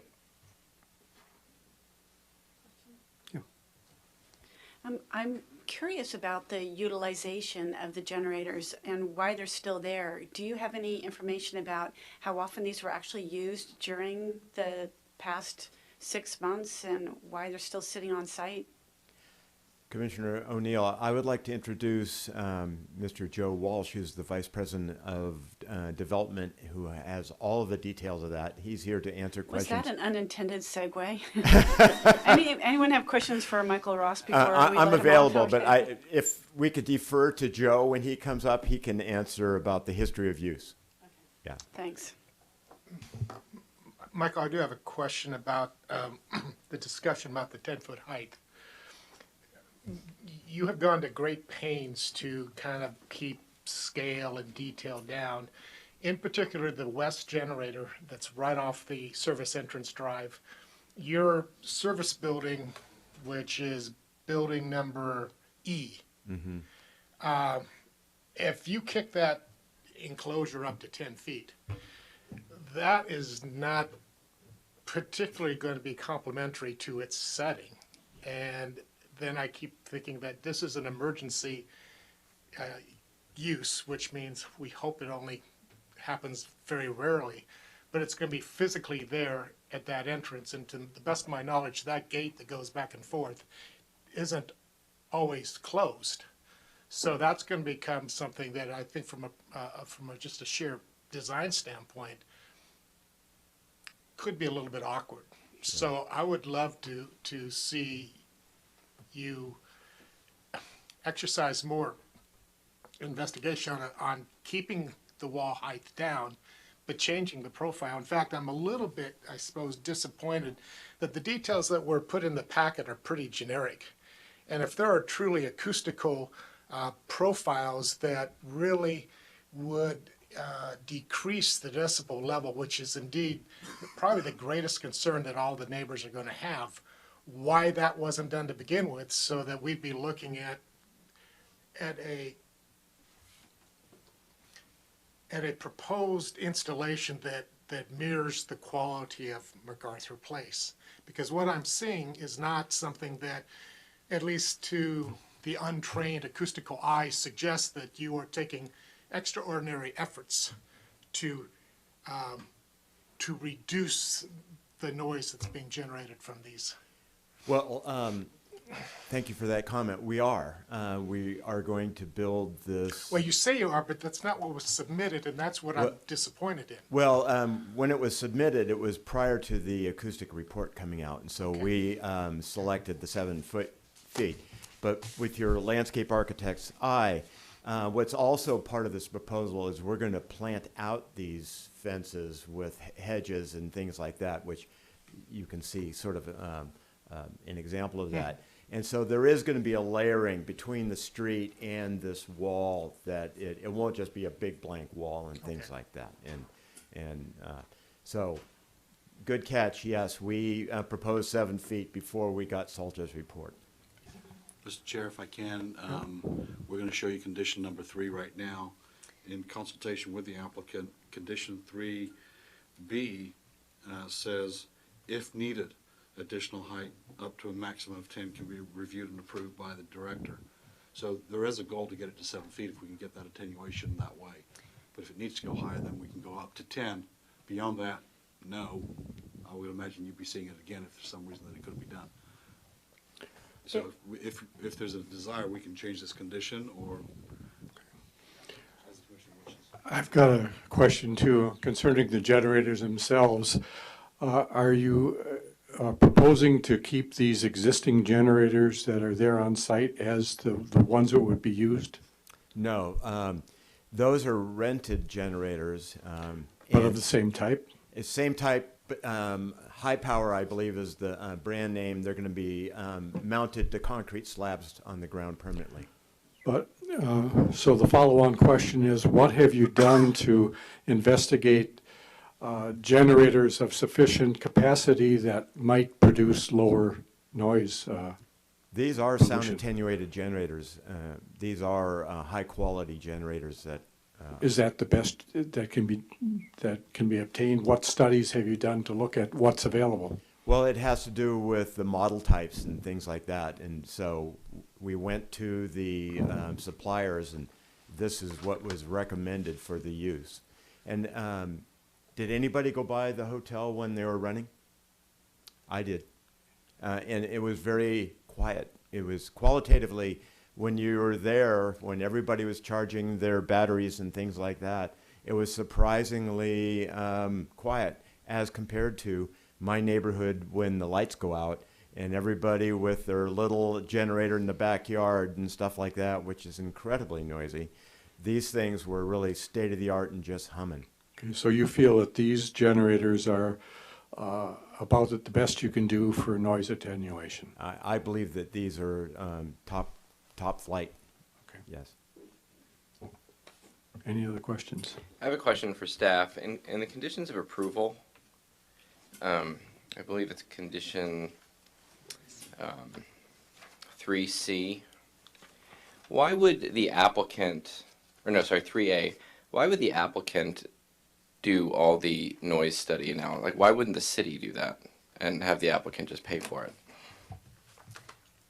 You want to answer that? Well, if it helps, I have my own sound level meter that I take everywhere I go. But the point being is, just the city conduct the process. I mean, why? Yeah, it's like an EIR. You can have them do it, and we read it, or we can go do it. And 6 of one, half a dozen of the other. To be honest with you, noise is not that tough. Yeah, I would just say, I mean, it's like having somebody certified for noise. I can do it just as easily. It's not a very complicated process. You take your noise meter out, you press a button, and they're not going to be able to fudge it. It's a pretty honest and technical process. Okay, thank you. Thank you, Michael. Thank you. If I could just make a comment about the two different locations. I know there's obviously a lot of concern for the environment and the creek. I would just like to point out that the entire parking lot is sloped towards the same drain. So if there was an accident or a spill on the location closer to the creek, it would drain to the center of the parking lot. And same with the location that's a little bit more inland. The risk of the spill to the actual creek, I can't envision an accident unless a semi-truck somehow is able to knock the whole thing over, but the drain line and the flow lines are actually to the parking lot. Okay, but just to clear up confusion that may exist up here, I think I heard a second alternative proposed for the eastern generator, which would be outside the creek setback, but closer to the location for the connection. So you're really not considering the other alternative up against the building any longer, you would prefer to go to this parking space number 17, is what I'm hearing. If you would clarify that. Yes. Thank you. And I would just like to clarify that those two alternative locations entail removing a permanent parking space that is designated for hotel uses. But since we have valet parking, that doesn't seem to be an issue, right? So you'll take that out of the bank, right? Yes. We have, I believe, 12 parking spaces in reserve. Right. Thank you, Mike. Thank you. Anyone else from the public care to speak? If you would like to give us a shot at it, it's your turn. Good afternoon, Joe Walsh. The question on the generators, we rented them in August and the lease went through February 1st. So they're going away in a couple weeks. On the power outages, we had 2 power outages, but it seems it's the fear of a power outage that really impacts the hotel business, much less the power outage. So by having the generators, we were able to market that your event's going to be fine, and I think that peace of mind has really helped. And then on the panels, I procured the panels. We're working with PG&E. They have the PV connection. So for the future, when it's a cost-effective way to do that, the new panels on both the east side and the west side have connectivity for the PV. So. And there was one other question on. Did I answer all the questions? I think so. Okay. Maybe not. This was just a side observation today when I was there. Parking space 17 certainly appears to be, in my mind, better than what was originally proposed. The downside, it does take away a parking space. I also noticed that there's quite a bit of what appears to be underutilized space in that fenced-in area where you got, I think, 3 portable dumpsters, an oil vat, and what appeared to be an abandoned piece of refrigeration of some sort. Any consideration to consolidating and making that space more efficient, and then would there be any advantage? I think part of that is the trash enclosure that you're referencing, and sometimes I think we've just done a massive cleanup, so there are items that are coming back to that area. I think part of that is in this setback.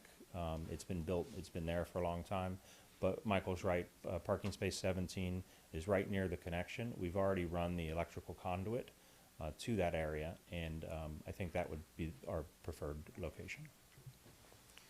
Thank you. Okay, thank you. Anyone else from the public here to speak? Seeing none, I'll bring it back to the commission for discussion, possible action. Well, I'd like to start by saying I didn't know that MacArthur Place had power during the power outages, and I'm feeling pretty stupid right now. Didn't know I could go down there and charge. And I really am supportive of the fact that a major hotel needs to have this kind of backup for the foreseeable future. I think that we all understand that. A little nervous about the diesel fuel and the human error during fueling of the tanks being within 30 feet of the creek, because human error is probably the highest probability error. And if something should happen, and we've all agreed to this, we've got egg on our face. So that's something that makes me very nervous. I'm open to hearing. I like what Christine says about the parking lot being sloped, so it would probably slope away from that. I don't know how skillful people are that pump diesel fuel. I imagine they're very well trained, but that does make me a little bit nervous there. But overall, I am in support of this proposal. I got a question for staff. While the drain is in the sloped portion of the paved area, what does the drain lead to? Does that lead to the creek?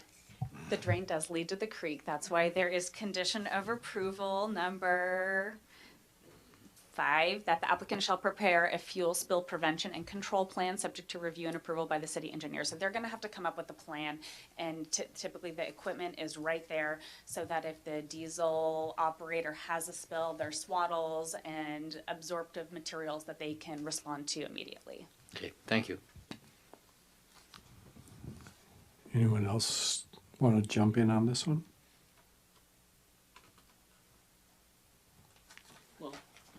I think that the proposal is reasonable given the conditions that have arisen around power generation and consistency. And a property like this obviously has to close its doors if it loses power, so they need an option.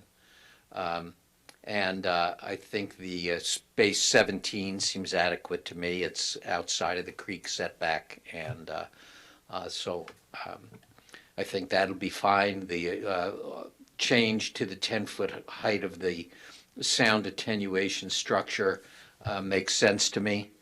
And so I will go ahead and make a motion to approve the application for a use permit and the design review for 2 permanent generators, placing one in position parking space 17 and changing the conditions of approval to require a 10-foot high sound enclosure for both generators. Up to 10 foot, right?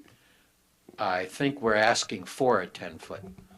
The condition right now is 7 foot. That's Yeah, what they the proposed. applicant seemed to indicate that they were ready to go for 10 feet because that's what their sound study engineer recommended, and they were changing their request. If I could just comment, that was one of the recommendations. There's numerous techniques, and as Commissioner Willander brought up, that location in the front is pretty prominent. So if we can get by with the 7 foot, I would recommend keeping the condition as written to give flexibility to the engineering team. Okay, up to 10 feet. That is condition 3C, I believe. It's already present. Is there a second? I'll second that. Further discussion? I would like to suggest that, given today's technology and the fact that they are engaging one of the old, a very well-established sound acoustical engineer, that given the location of the western generator, I would not like to give them the option of 10 feet. I'd like to see it go no higher than the soffit height to the adjacent building, which is 8'2", because, landscape architects are often asked to shrub things up. That's not always the best solution, and I would rather see proper integrated landscape that complements the box rather than having the shrubbery hide the box, because then you just got tall shrubbery. So on the west generator, I would rather see it be limited. And I think that, and I would also like to strongly encourage that, given again the fact that they have been a good neighbor, and that I think this is a real kind of touchstone for a lot of people, that it'd be great if they could just demonstrate maximum, within reason, execution of the most effective sound attenuation profile that they do it, because I think that would go a long way to continuing to be a good neighbor. Well, I will modify my motion to say that the western enclosure shall be no higher than the soffit height of the adjacent utility building. Does the second concur with that modification? So seconded. Further discussion? I would also concur with Commissioner Wellander in terms of executing the noise attenuation to the greatest degree possible to maintain your reputation as a good neighbor. And I guess I would like to add a condition, if that's possible, to make some statement to that effect. Is that possible? Would you go for that one? Sure, if you would like to compose some language for that. Well, I'd leave it up to our planning director to come up with language. Why don't you just tell us what it was that you wanted again? I want to emphasize that they achieve the greatest attenuation possible in their design of the acoustic enclosure. I think we could Well- recommend modifying condition of approval 3 and add D and add language that the applicant shall design the enclosure to attain the greatest noise reduction possible in addition to meeting the code. I don't Thank think you. we can do that. That's asking for infinity.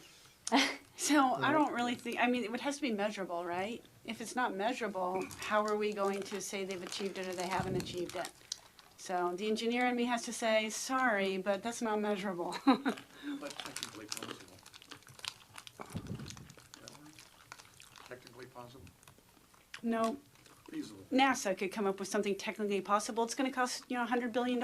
So no, it has to be something measurable, reasonable. Yeah, and we're not really designing a NASA space rocket here. Would you accept that the noise produced from the generators exceeds the noise standards contained within section 956? Yeah, that's measurable. I like that. In other I'll words, I accept- don't want it to edge up to the standard, but to exceed it. I would just add caution there. I think our noise standards are already pretty restrictive. So, and given that we didn't have any noise complaints, I would be cautious about adding burden on the applicant. Well, if I it can doesn't just- take much to exceed it. I think there's a safety harbor here where we stick with the noise specifics. I think the applicants received the message of trying to get the best attenuation possible, and that's something we'll be looking for. That'd be my recommendation at this point. All right, I'll back off. No further discussion, we'll take a roll call. Commissioner Kelso Barnett. Aye. Commissioner O'Neill. Yes. Commissioner Willander. Yes. Commissioner Bohar. Yes. Commissioner Barbos. Yes. Commissioner Larry Barnett. Aye. And Chair Felder. Yes. The motion is approved 7-0.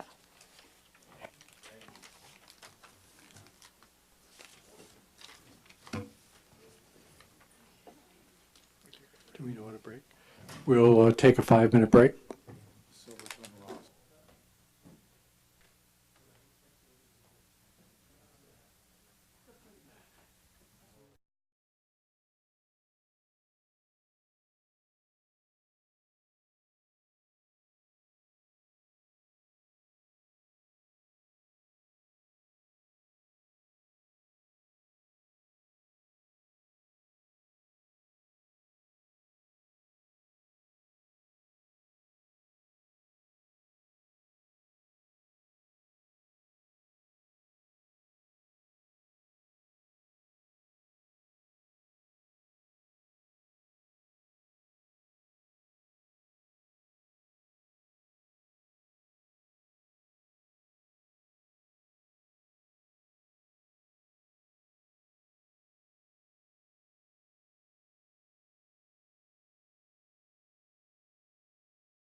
Meeting back to order. We will move on to item 7.5, which is to discuss, consider, and take possible action on recommending to City Council the introduction and adoption of an ordinance amending the Sonoma Municipal Code by amending Chapter 19.10 about the accessory dwelling units and replacing it with a new ordinance. And with that, who's going to give our staff report? I'll do an introduction of Christine O'Rourke, our consultant that's helped us over the last month. Because of the new state housing laws that took effect on January the 1st, we felt it important to respond to the legislation regarding accessory dwelling units. And so we went to the City Council to adopt an urgency ordinance on December 16th. So that currently is in effect. We will be submitting that to the HCD for their review and approval at some point in the future. And while we're deliberating on that particular tactical move, it's appropriate to bring the regular or permanent ordinance to you for your consideration, such that you can make a recommendation to the City Council, which will then replace the urgency ordinance on accessory dwelling units. We basically had Christina work on this for about 2 weeks right before the holidays, which was not fun for her. But we were able to put something together and get it adopted by the City Council. And we're not saying it's perfect, but it touches a lot of ground of the legislation on accessory dwelling units. In my years of experience in land use planning, this has probably been the hottest year of activity, and it's not going to lighten up. I would expect there's going to be some cleanup language. HCD is going to be coming up with a boilerplate. We couldn't wait for that. And so we felt it necessary to present something to the council and also to your commission for action. So if it's not perfect, let's try to make it better than what it currently is. And the one thing I do want to say, and thank Christina for her help, is that had we not taken any action, and the state law would have taken place, and that would be our standard. Had we taken action and there being something inconsistent, it would then have been null and void anyway. So we believe that what we've put together will be approved by HCD, but we're going to wait until that time comes, the right time for that to be sent to them. Let me just interject here. We did receive a letter this afternoon which pointed out that there was an inconsistency in our proposed ordinance, and I understand that we are correcting and striking that minimum square footage. Yeah, and I communicated that to the author, who was quite pleased with our ordinance, who basically said it's one of the better ones they've seen. They've reviewed about 60 of them throughout the state. So I can tell you this, that not every agency has responded as fast or as quickly as we did. There are some that did, because their things needed to be incorporated. You know, it's unique to the jurisdictions. We've got a few things that are unique, and Christine can talk about those as well. And the particular letter that you got today, if you didn't have a chance to read it, was with respect to the size of a restriction that we had placed on the relationship between a main dwelling unit and the size of an accessory dwelling unit, being 50% of the main living unit, not exceeding 650 feet. And we're going to be striking that paragraph altogether because the prior provision trumps anyway. Okay. Thank you. So that concludes my comments, and I'll let Christine make a few comments. And it is Christine, not Christina, as I've been messing up. That's right. Good evening, Chair Felder and members of the Planning Commission. I'm Christine O'Rourke, and thanks for having me here tonight. So I am here to give you an overview of the accessory dwelling unit ordinance that was adopted as an emergency ordinance by the City Council in December. As David discussed, the state of California has declared that affordable housing is a crisis in California and has therefore adopted a whole slew of housing legislation last year, as well as the previous year. There were 6 bills that were adopted. that we are related to just to accessory dwelling units and junior accessory dwelling units. And those were adopted in the fall. And because they were adopted in the fall, and all of the planners in California were trying to make heads and tails of the legislation, it's not very well written. It's very confusing. There's some things that are, seem to be conflicting. And as David mentioned, we are expecting HCD to be issuing some guidance on how to interpret the legislation. We're also expecting some follow-on legislation, probably by the state, that will help to clarify some of the more ambiguous passages. But we have done our best to interpret the legislation. So there were two bills in particular, AB 881 and AB 68, that are guiding the ordinance that we've drafted and has been adopted. These two bills in particular really very strictly restrict the city's ability to regulate ADUs and JDUs. As I said, the statutes have been very difficult to interpret. If the city did not amend its ordinance by January 1st, 2020, the city would have had to just use the default statutory language that has been adopted by the state.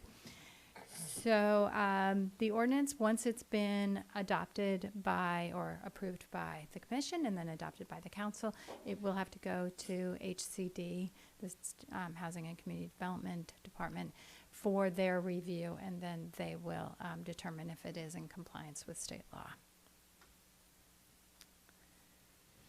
So in general, ADUs are now required to be allowed in all zones that allow any kind of residential use. So previously, they were only allowed in residential zones, but now they have to be also allowed in mixed-use zones that allow residential and commercial development together. In the commercial zone where residential uses are allowed, and in the agricultural zone also where residential uses are allowed. So some part of this ordinance is to include those uses in those zoning districts. The ordinance also expands the number of ADUs. So previously there could only be one ADU on a single family lot, but now you can have one ADU on a single family lot, as well as a junior accessory dwelling unit that's carved out of the existing single family house under certain conditions. So also previously ADUs were not permitted on multifamily zoning districts, and now they are allowed. So there up to 2 detached ADUs can be are permitted on a lot that has a single multifamily building. Also, up to 25% of the existing units of a multifamily building unit, let me rephrase that, a multifamily building can carve out some new accessory dwelling units out of existing space that's being converted from existing portions of the multifamily building that are not currently used as livable space. And that space can be converted into up to 25% of the existing number of units in a multifamily building. The ordinance also, state law is also removing the owner occupancy requirement for accessory dwelling units, but it is requiring JDUs, junior accessory dwelling units, to have an owner occupancy requirement. So the development standards, state law is increasing the ADU sizes.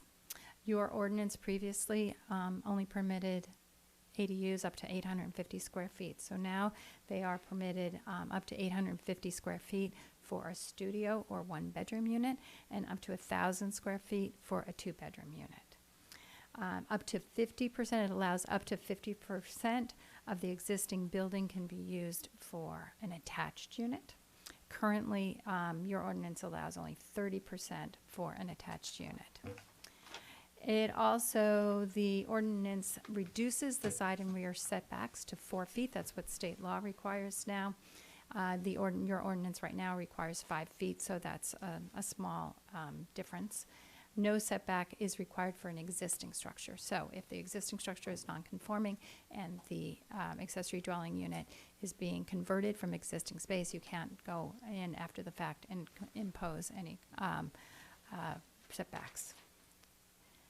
The city may impose the floor area ratio requirements, lot coverage requirements that are for zoning districts now, but these may not prohibit the construction of a new attached or detached unit that is less than 800 square feet. So essentially, if you have a single-family home that is already at the maximum of the floor area ratio, the FAR, or the lot coverage requirements, that property will be allowed to add an additional 800 square feet to accommodate a detached or an attached ADU.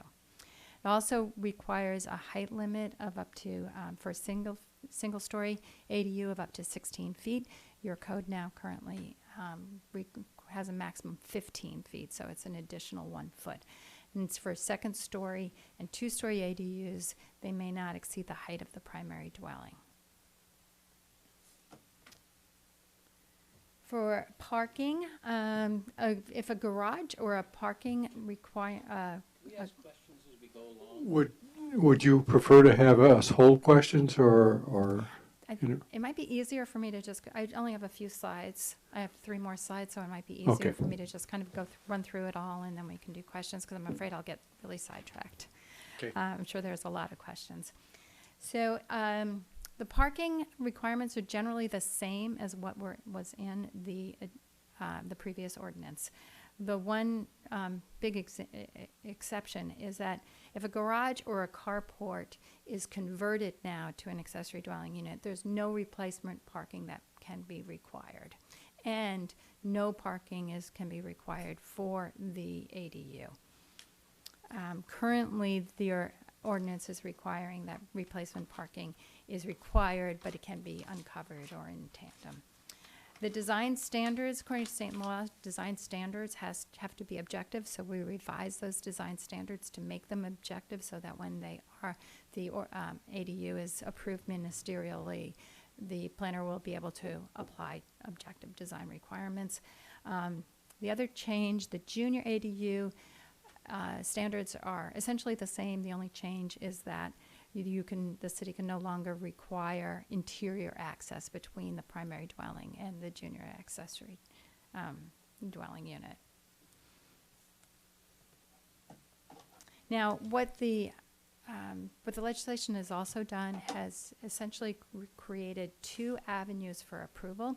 So the one avenue is that the application only requires a building permit, and there's certain circumstances where that applies. So that means it can't even be approved by the planner under the typical ministerial process. These particular applications will go straight for a building permit approval. One is when you have a junior accessory dwelling unit with an existing or a proposed single-family dwelling. So the rest of the single-family dwelling would go through the normal planning approval process, but the junior ADU itself or just an ADU would not be able to be approved that way. That's going to go just through building permit. So ADUs within existing proposed space of a single-family dwelling or existing space of an accessory structure. Also, those go directly for building permit approval. Those accessory ADUs may also increase the size, expand the size by 150 square feet in order to accommodate egress and ingress.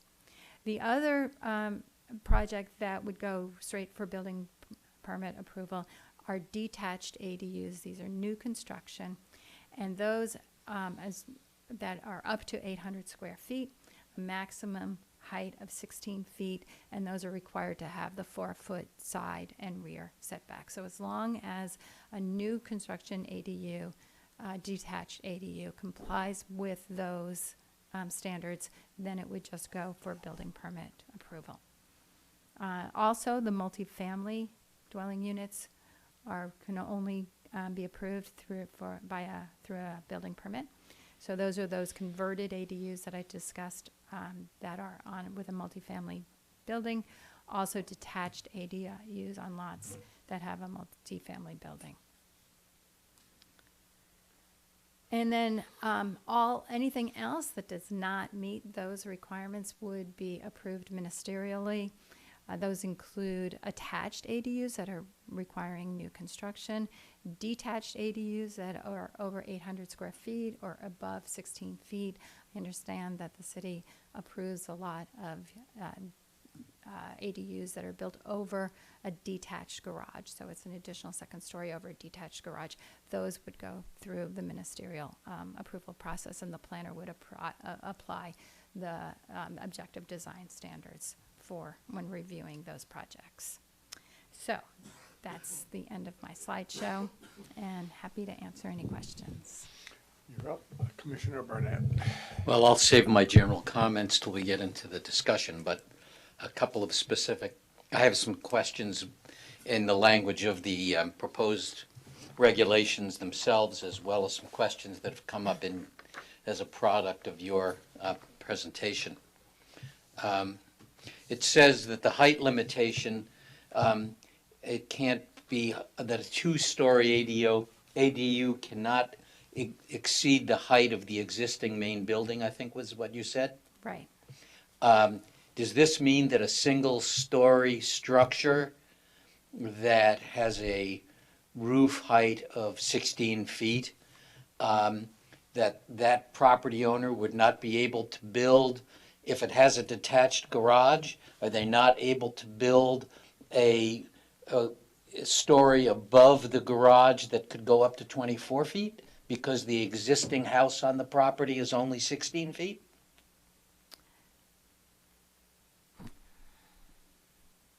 That's a good question. Thank you. Obviously, there's no answer for that, but it seems to me to be a conflict in the language. I mean, obviously, there's a lot of one-story houses in town with detached garages where they don't want to lose their garage space and they want to build a living unit above it. That's going to be over 16 feet. So we've got to resolve that one.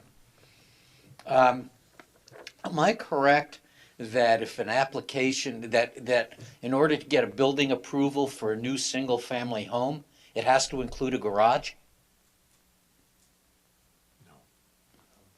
Oh, yeah. Yeah, I mean, that's in our current code. You have to have a garage or a covered parking space or something. A carport satisfies that. Yeah, I understand. But up till now, we've been telling people who want to build houses, you have to have a garage. And if you look around town, most people have garages. It seems to me that we're essentially eliminating the requirement for a garage. So do we have to change the development code to eliminate the requirement for garages on single-family homes, if in fact a garage can be eliminated if it's converted into an ADU?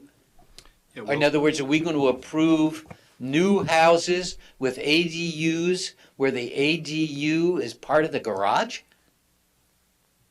So once again, we've got some conflicts between our existing building code, development code, and this ADU provision. The expansion of 150 feet of an existing accessory structure to accommodate egress. What if the existing structure is already 1,000 feet in size? Are you allowed to expand it to 1,150? Yes.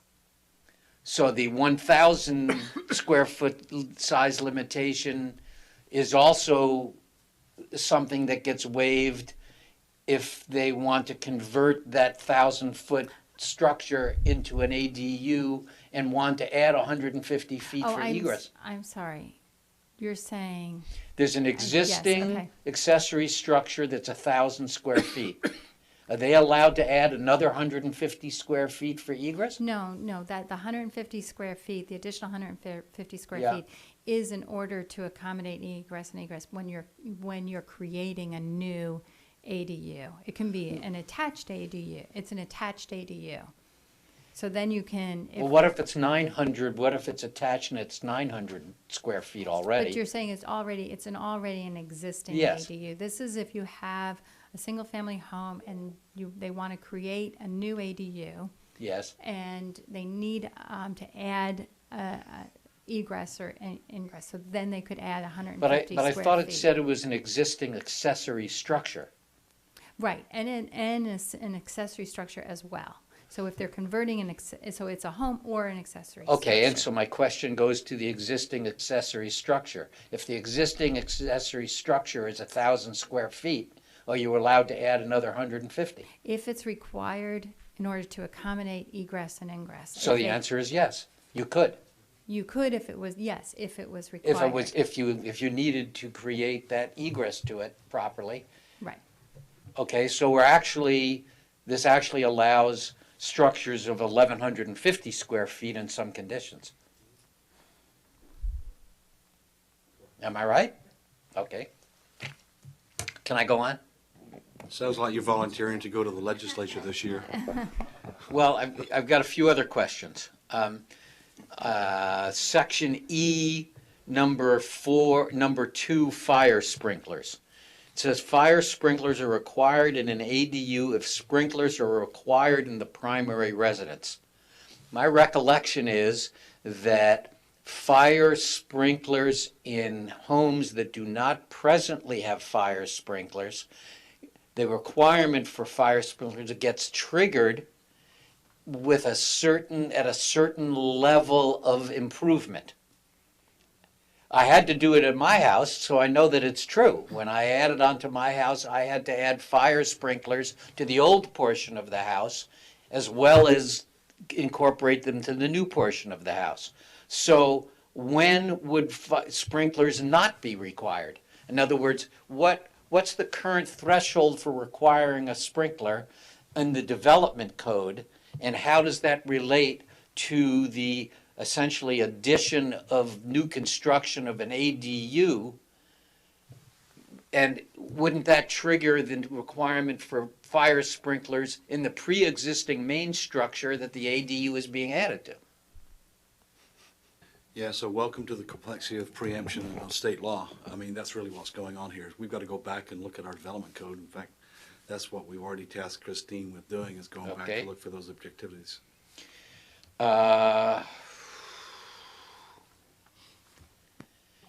Under number 4, no separate conveyance. There's ads popping up on Facebook right now for companies who are offering to lease backyards, do all of the development process, applications, construction, and property management.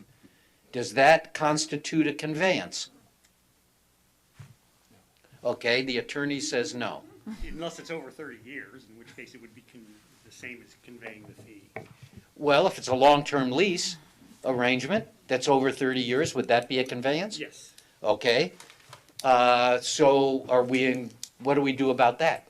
In other words, how are we going to regulate what is clearly going to be a very aggressive commercial development housing push on the part of the housing industry, which includes finance, construction, and property management on long-term leases of rental properties, to monitor whether or not this constitutes a conveyance?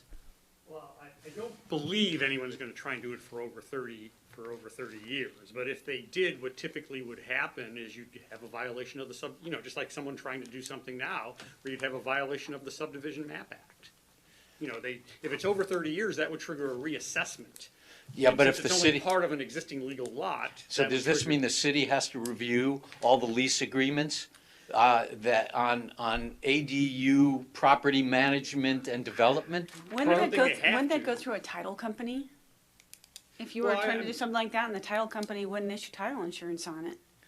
Okay, well, I'm not a real estate expert. All I know is that it seems complicated to me. Number 6, owner occupancy, item B, it refers to, however, the owner occupancy requirement of this paragraph does not apply if the property is entirely owned by another governmental agency, land trust, or housing organization. What is the definition of a housing organization? Be like a 501c3, that kind of a thing, like Burbank Housing is what I'm thinking.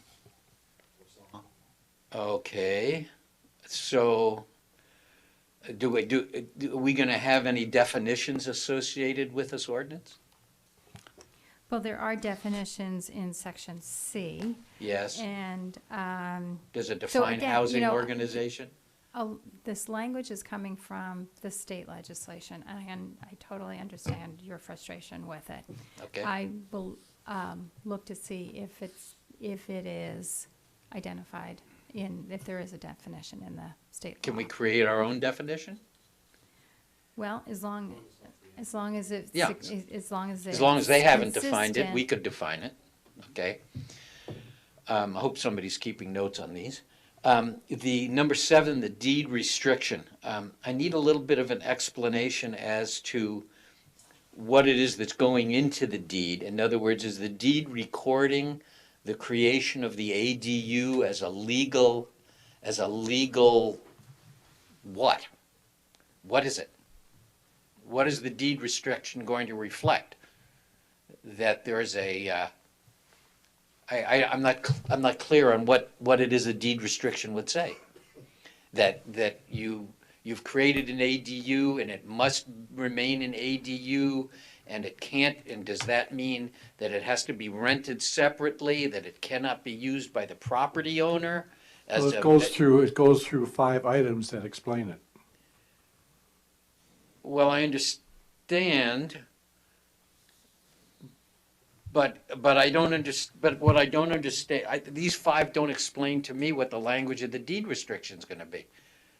I mean, a deed restriction has to include some language indicating what this restriction is. This doesn't explain the restriction to me in full detail. Anyway, I'm just pointing this out. I don't have any suggestion.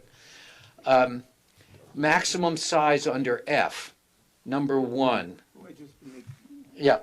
The ordinance says right here what the deed restriction will say. Yeah. Where does it say that? 7A, B, C, and D. That's what they. And so that will all be in. That will be what they have in mind for the deed restriction. And E. And that will be the language of the deed restriction? That's what it says. Okay.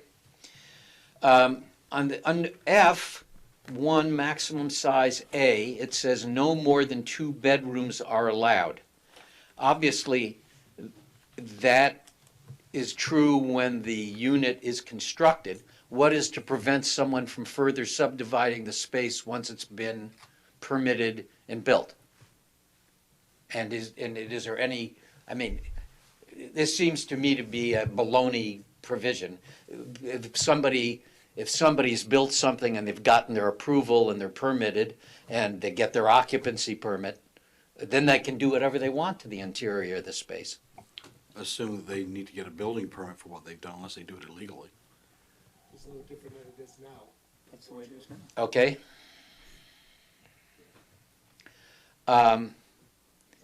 The last thing I have on here is one I already asked about the height of a primary dwelling and an ADU not being able to exceed the height of the primary dwelling. That doesn't work for a single-story home. And I'll save the rest of my comments till later. Thank you for your indulgence. Who would like to go next? I have a question, Bob. I'm going to let Commissioner McDonald go next since he's been very patiently waiting for his turn. I actually just had a couple questions for staff as it relates to property conditions that pre-exist. So could you explain to me how, especially in commercial zones, how this legislation would impact use permits or PDs or homeowners associations that have been recorded and have been approved by the city attorney's office that create covenants and restrictions for properties. And so how would ADUs apply in those situations? And then also with respect to city general plans and environmental conditions, such as sensitive environments like hillsides. We have a hillside ordinance, we have creekside ordinance, and setbacks and whatnot. How would this state legislation impact those parts of our general plan? And then I just had also some other concerns about removal of heritage trees, completely covering rear yards, and then also with respect to the deed restrictions, would a city necessarily be able to limit the number of people in a ADU, such as some cities have created deed restriction requirements where, say, an ADU can only have 2 people per bedroom, period. So it limits the number of people in occupancy. And if our ordinance could create those similar type of restrictions and add those to the deed restriction requirements. So those are just some things. Those are quite a few. Let me, I'll try to address a 30,000 footer on this one. So when I was a baby boy planner, a long, long time ago in a galaxy far, far away, the world was called granny flats. They hadn't come up with ADUs yet, but the whole concept of granny flats required a conditional use permit no matter how big it was. And here we are today where it's clear that the legislature is just tired of local municipalities coming up with issues about grading, about hillside developments and sensitive environmental issues. They don't care. It's how do I get more production of housing in the state of California? And ADUs is the low-lying fruit when it comes to being able to put something on a piece of property. And so what's clear is what Christine hasn't done is she hasn't gone through the nitty-gritty of each one of these ordinances, or excuse me, bills that were passed. We've been doing a 30,000 footer here tonight. More than happy to not have this approved tonight or reviewed, but to come back to give you that level of detail if you want it, because we've had to try to figure it out ourselves. We don't have the answers, quite frankly. And I think that's why the legislature tasked HCD with coming up with answers to a lot of these type of questions, because they're out there. With respect to deeds, I'm not quite sure how that's going to land. It's probably one of the foggiest pieces of the legislation in my view. When do we have to pass this ordinance? We don't have to pass it. Excuse me. Doesn't the urgency ordinance have a time associated with it? Yeah, I believe it's going to be extended. I think. Hang on a second, I've got to think here for a second. We didn't extend that. Yeah, I believe there's a time period. Let me check that out real quick. Okay. Well, that was just a question because you said we didn't have to do this tonight. We have to do it by a certain point. Right. Yeah, we do have to address it Yeah. and deal with it because the urgency will go. And I know there's a standard timeline unless you do an extension of the urgency. And I don't think we've done any extensions to the urgency because we're trying to get this one through. But don't we have a desire to try to pass this through to see if this flies in conformance with the state ordinance at some point? Yeah, well even if we would modify it later on. Correct. So we do have an obligation to send HCD the urgency ordinance that was passed on December 16th. We're going to do that within 60 days, is it, Christine, I think? I'll wait to the 59th day to do it. In the meantime, we could have this ship sailing and have them review it too. So there's some kind of benefit to us to have the lapse of time so that we can try to get the better one going. I'll look up the timeline though that we on the first time through. I have a comment. Yeah. I'm sure it's on all of your minds too, having to do with building fees and impact fees.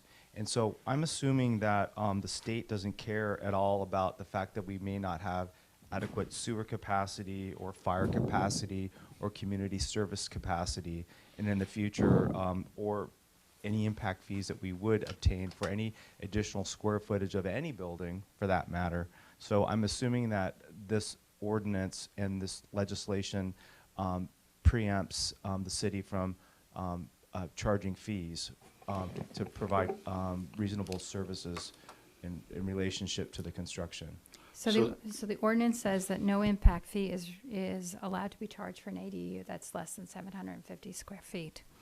So anything over 750 square feet, the it's city pro- can charge impact fees. And it's proportionate to the size of the main dwelling. Exactly. Just as a level of detail here, the city has had a pot or a fund of money, $30,000, that the city council put aside for assistance to people that are building ADUs in the city.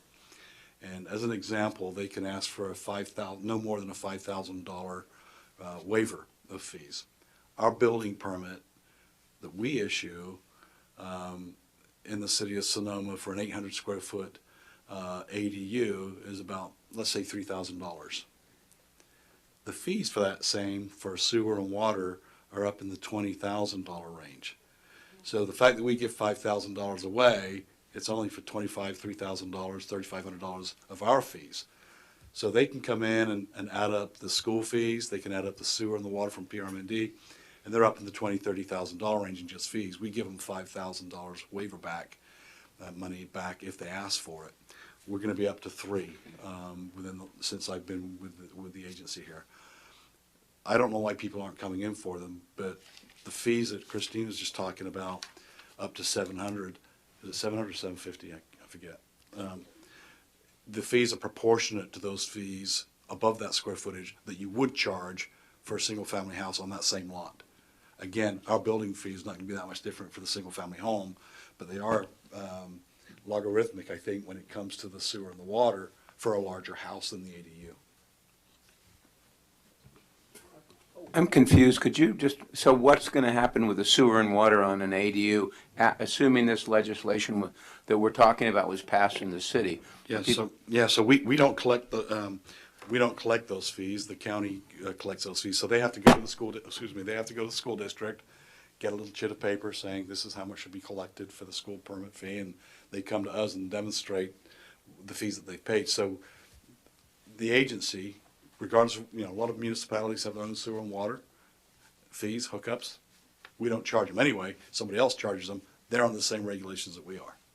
So just because the county collects the sewer and the water fee, they have to be tied into the fee structure that we have. And they can't charge any more fees than what we would have done if we had a full-service city. So how is that? I'm still not clear. So what does a person building a new ADU expect to pay in school district fees, sewer and water fees that aren't collected by the city? What are there limitations on the amount of those It's fees? proportionate to the main dwelling unit. So for example, if you've got a 2,000 square foot home and the fees are $10,000. And they've already been paid. And they've been paid, yeah.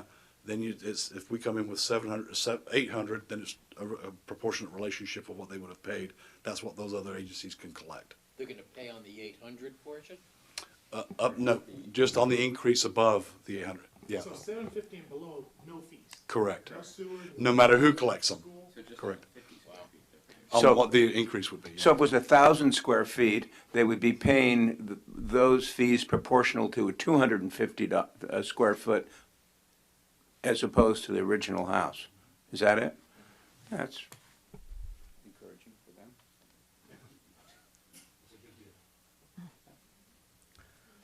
Did you have questions?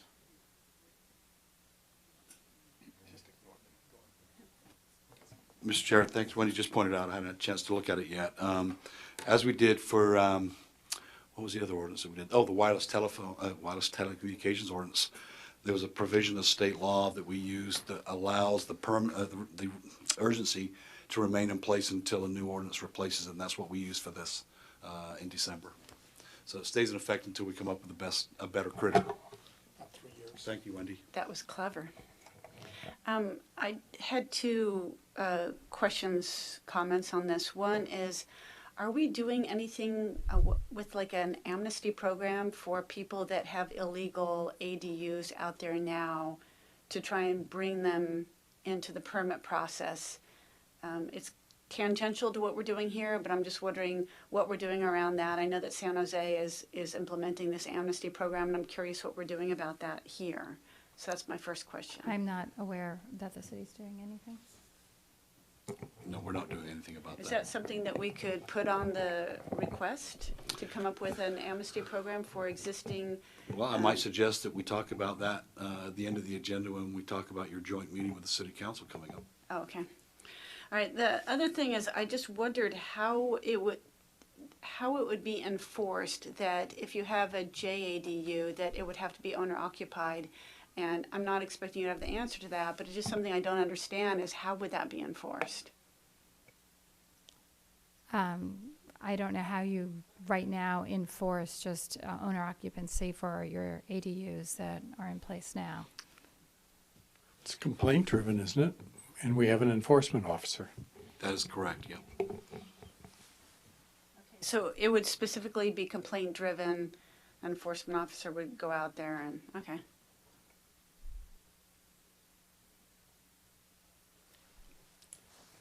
Other comments? Couple of questions, please. You started early on, you said that these requirements now are applicable to all zones, all zoning districts.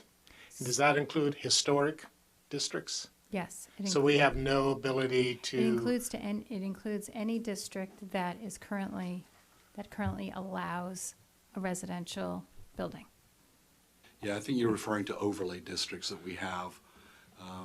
Those are on top of your base zoning, and that's what Christine's talking about. Okay.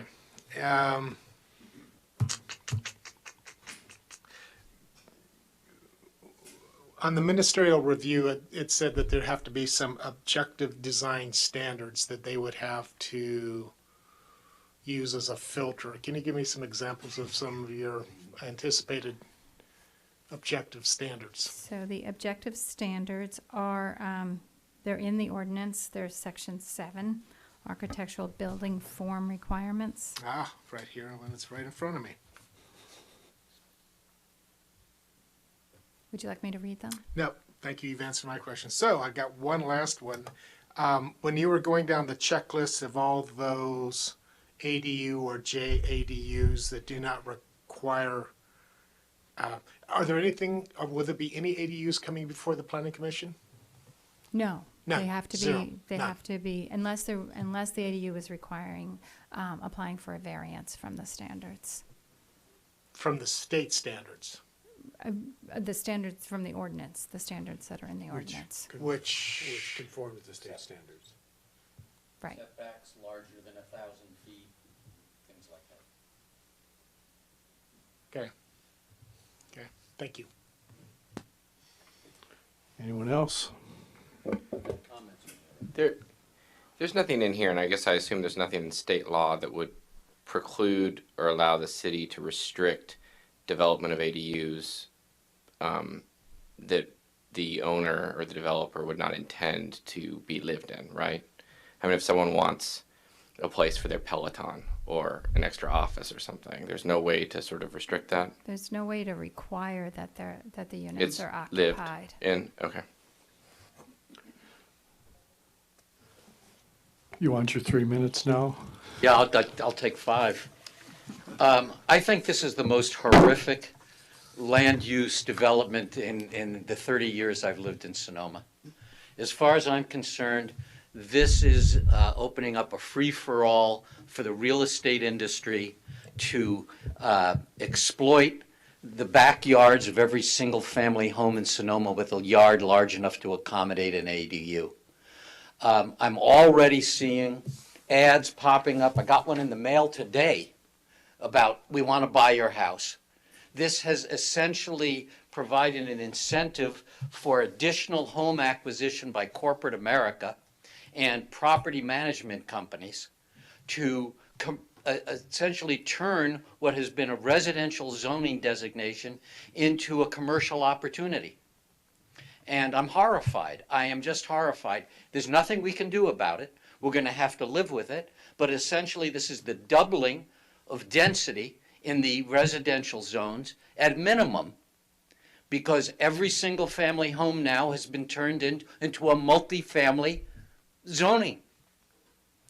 1,000 square foot ADU is large enough to accommodate a small family. You could end up with 3, 4, 5 people living in a unit that size. I once lived in a 500 square foot owner's quarters at the inn that we lived in. You know, there was a bedroom, there was a living room, there was a double sink bathroom, and we used the kitchen downstairs. 500 square feet you can do pretty well in for 2 people. 1,000 square feet you can have a family. I've got a rental property to my left where I live now. I've got a rental property to my right. 50% of the homes in America are not owner occupied. They're owned by investors and they're rented out. And I could end up suddenly with new neighbors on the right and new neighbors to the left and a new neighbor behind me in addition to the neighbors I've got. This is a geometrical density increase in the underlying single-family neighborhood zoning that we have enjoyed for 30 years here, as long as I've been here, and that essentially has created and established the fabric of this community. I am just flabbergasted. And I think the real estate industry has pulled a real deal. They have snookered the legislature, and they have essentially put communities like ours in very severe jeopardy of a exponential growth in population. Our growth management ordinance, which has limited growth generally to an average of 1% a year in population, is going to be blown up by this. If 20% of the 4,500 single-family homes in the city of Sonoma build ADUs, the population of Sonoma will grow by 20%. If that's done in 2 or 3 years, that's 20% in 2 or 3 years. And very little of that money is going to come to the city to compensate for the increase in services that the city's going to have to absorb for a larger population. And it's not just going to be a larger population of people, it's going to be a larger population of cars. Everything about it is growth inducing, and this represents, in my experience, the first time I've ever seen unplanned high density development in this community. This is unplanned. It's all going to be on the basis of the individual property owners. And I say most of, at least 50% of the property owners don't live in those houses. It's going to be up to them to decide if they want to do this. And they're now being approached, as I mentioned earlier, by companies that want to do the whole deal for you. There's an ad on Facebook I saw today. It said, turn your backyard into a $2,500 a month. And they are, Wall Street is lined up, ready to pump money into this enterprise. This is a land gold rush in Sonoma and in California in general, and it is going to be a classic boom and bust because all the people are going to rush in to build their ADUs. You know, it costs a lot of money to build a 1,000 square foot building from scratch is going to be $400,000. The individual homeowner, the little old lady that this has been positioned to help because now they can get a little extra income to help them stay in their homes, they don't have $400,000 to come up with to do an ADU. They're going to have to finance it, and it's going to be done by big corporations. And they're the ones who designed this, and they're the ones who are going to win, and towns like Sonoma are going to be buried by a situation like this. And from what I tell, it's just the beginning of what's going to happen. If the other bills that are in the legislature get passed, there won't be single-family zoning anymore. Everything will be a minimum of a fourplex. And this is essentially the condoizing of single-family homes. I am just flabbergasted. And as I say, there's very little that we can do. We don't even have any way to regulate whether these are affordable. They're being pushed as the way to solving the affordable housing problem. These are going to be $2,500 or $3,000 a month, and I'm Commissioner done. Barnett, I think you've made your point. 3 minutes. Yep. I think we're going to conclude this agenda item. Are you looking for us for a resolution potentially?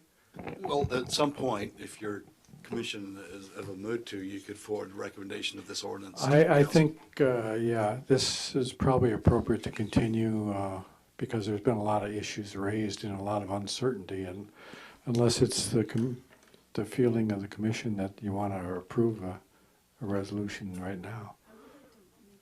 Sure. Okay, I have an ADU, and I have a family living in it on our property at the farm, and it provides housing, and they take care of the horses in exchange for free rent. They do come with 3 cars. It's 2 people and a baby, and they have 3 cars. So I just say, you know, pay attention to that. We've got to focus on the parking. It's a big issue. Maybe they have 3 cars because it's on a farm and there's room for it, but it's 2 people and a 4-year-old baby, and he doesn't drive the car. So I just want to point that out. I'm totally in support of ADUs, but I do agree with Commissioner Barnett. We have to proceed with a lot more thought and caution here. But I'm really eager to see us embrace this as much as possible. And I do think that it does offer the opportunity for some little old ladies to be able to have an ADU, or maybe they have it already, make it legal, and allow them to stay in their homes. So I am going to support it. I don't see a proposal going forward for tonight, though. Mr. Chair, if I can, I mean, obviously, I'd like to be in a position where the commission could forward a recommendation to the council. What I think would be good, because this is such a hot topic, and it's hard for us as professionals that deal with this to get our heads around it. We could find out from, Christine could find out from HCD if there's an ETA on the model or on the guidance. Secondly, we could actually give you copies of the bill so you can take a look at those, because then you can share our pain. It is the craziest thing that I've seen in 30 years as a professional, just this bombardment. The state of California has declared a housing crisis, and that's why you got SB 330 that's called the Housing Crisis Act of 2019. So this is an intentional act of the legislature, perhaps not coordinated, as we know how bills get prepared. Just a lot was thrown up against the wall. There's a lot more that we haven't told you about that didn't make it.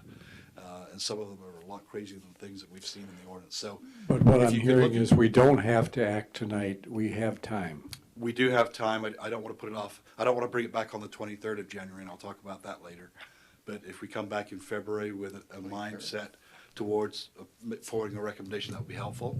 So we'll get you those bills and get them out there and get some follow-up. I'd like to suggest that the more information you can get to us as soon as possible, even if we're not going to discuss it again until February, the better. That just gives us a chance to absorb it and hopefully be able to be more efficient and effective the next time we get yeah, it. the 6 bills that we're talking about specifically, we get those out to you within a few days. That's not a problem.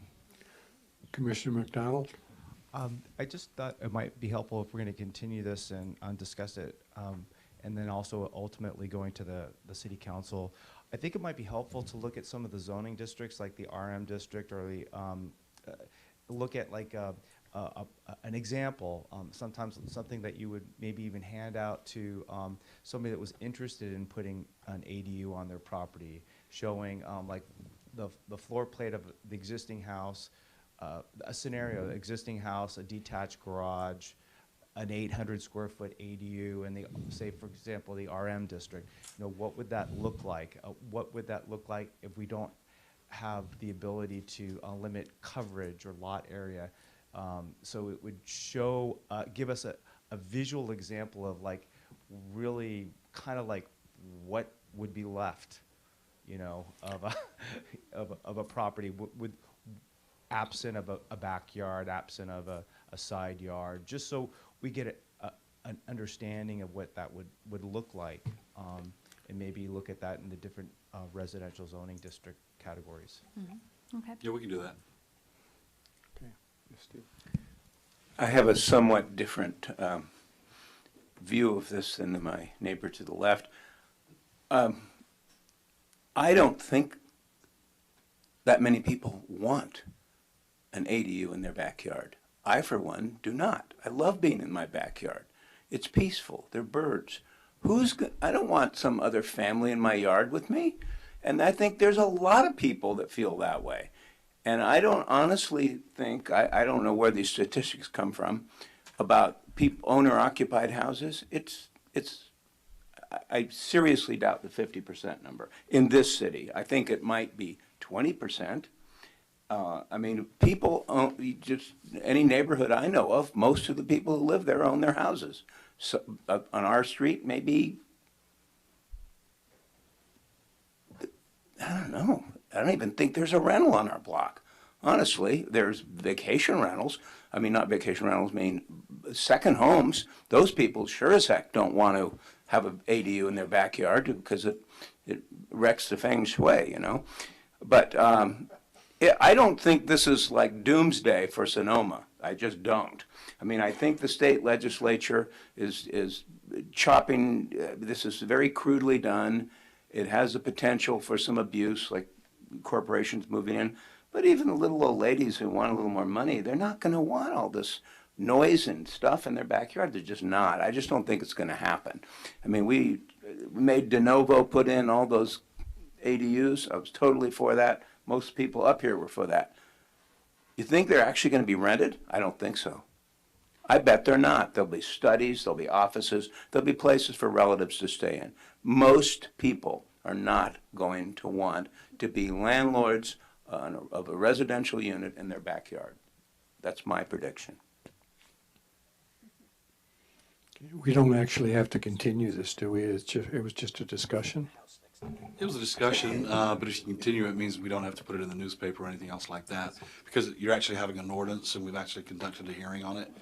Actually, you might want to open the hearing, close it so we can continue it to the next regular meeting. Oh. Yeah, but this is a public hearing because it's an ordinance.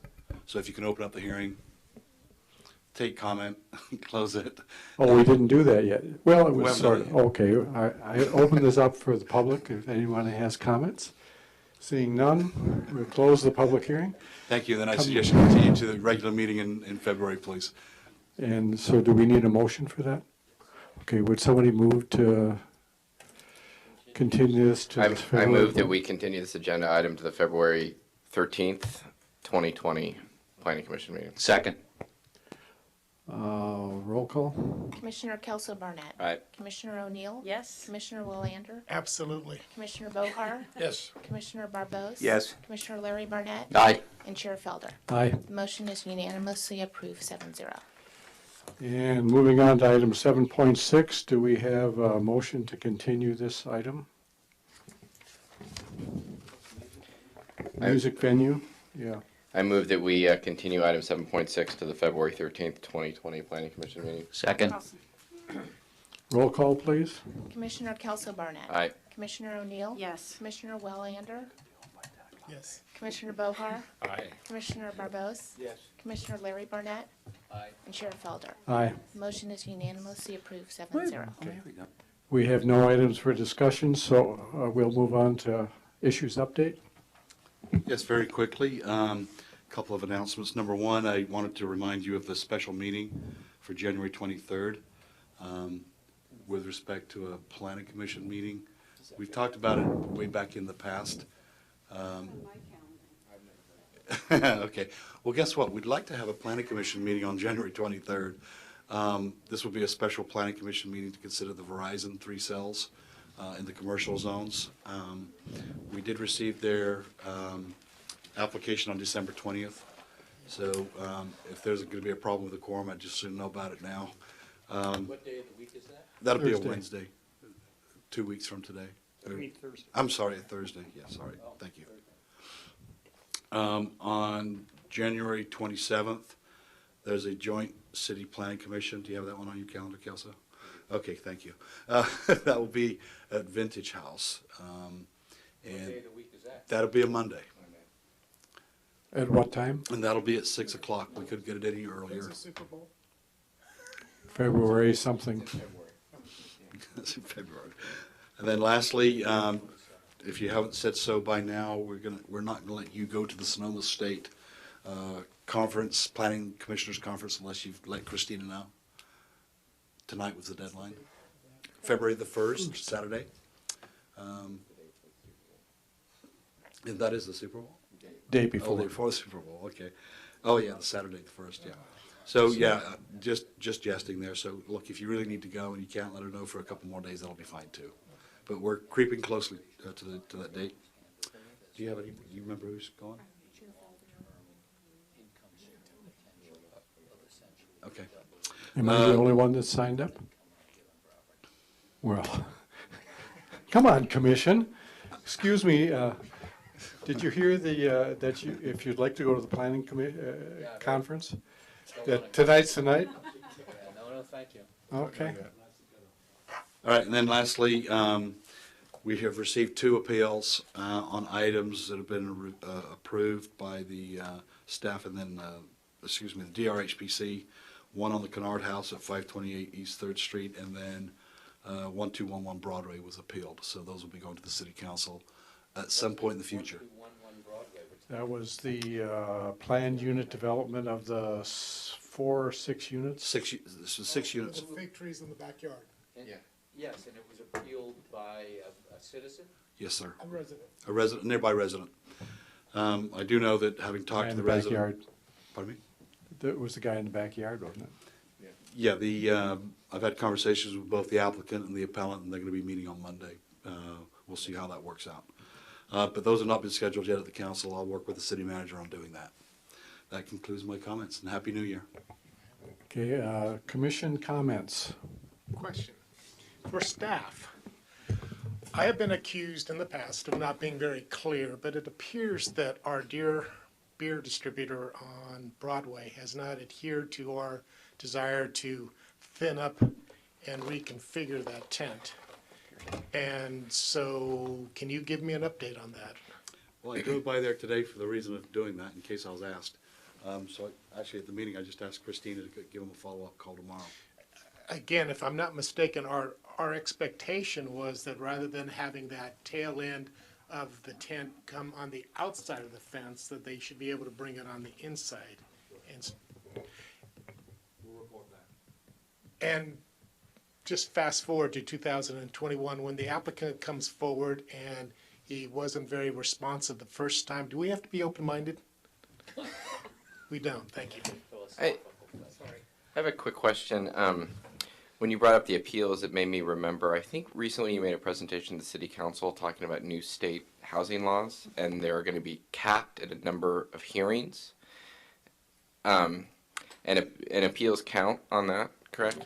Yeah, so that is the state of our law as we speak now for new housing applications.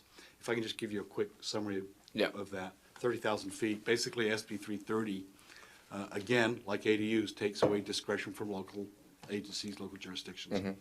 SB 330 did many things, one of which is caps the number of hearings or meetings you can have. So study sessions, those would count against the 5, and appeals, let alone the issues of the actual application. I have a question, that is, does this include scoping hearings for NEIR on the same subject? And it's not been answered. So there's a lot of problems. So I guess my follow-up question is, a continued hearing, since that's one hearing, but 2 different meetings, is that 1 or 2? That's 2. They've been very clear about that. They have? Yeah. Can we refuse study sessions? Absolutely. Yes. However, your development code allows them and encourages them. Correct. It uses that word. So a lot of things we have to do. What is the format for the joint meeting going to be? Is there going to be an agenda with somebody taking the lead, or the topics to be discussed? City manager, myself, will be working on that with legal counsel, because there's been 3 topic areas basically been requested to talk about, and that is, and to seek your input on, and that will be the general plan, the development code, prioritization of items. We'll be talking about the housing element, timing for that update cycle, which is on us, and then also the urban growth boundary. So those will be the principal topics. How we unfold that, I'm not quite sure yet. Okay, we got a comment from over on the side. I was wondering, since the ADU item that we're looking at right now, this urgency ordinance, is such a hot topic and would have significant long-term impacts, is it possible to maybe add that to our joint study, and maybe also if we have another meeting, we could follow up on those comments from the council? It would help us with the ordinance and finalizing it. Yeah, if I could just make a general comment about that, thanks. The city council is looking to you as the professional planners and the advisory body to them to tell them what you think is wrong with the development code, where areas that we need to change and improve it. For example, one issue that's been a problem for us is the notification requirement of 20 days before an item.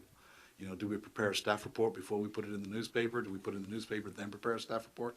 There's a lot of logistical issues on just around that, when the state law is 10 days. The question is, this development code's 20 years old, it's been fussed with and tweaked over the years, but hasn't been looked at comprehensively. The answer is no. Well, you've got, not only got that and problems with it, a new ordinance on ADUs, the council will be looking to you to say, yeah, ADUs is a topic we need to talk about. So that is good information to talk about. There's plenty of other things that we could say needs to be improved with the development code. The primary thing that Christine's going to be doing is taking out all of the subjective stuff, the design guidelines. Things ought to be consistent with the neighborhood. What does that mean? So the state law is trying to say, let's get objective in our approach. So yes, that can be addressed.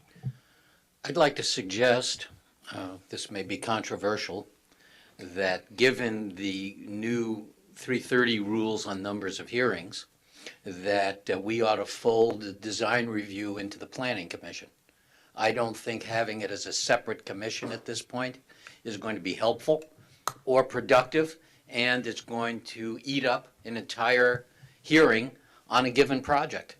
And I don't know how many meetings we had, for example, on the Nova development over by the hospital, but it was we would have exceeded the limitation. We had like 5 in a week. I think we did 5 in 1 month. Yeah. So yeah, that's not a problem. Some serious issues that we got to look at with the development code, for sure. And in fact, what we could do, if the commission is of interest, we could actually provide you with an SB 330 update. We did it to the council. You could actually go there and watch it. That's another thing. But you could also do that as a discussion with your planning commission. Just by way of information, the SB 330 did require that local agencies adopt their own pre-application process. Submittal requirements, and we did that before the end of the year. Again, one of the things we were busy at doing in the last couple of weeks. In other words, let me just explain what that is really quickly.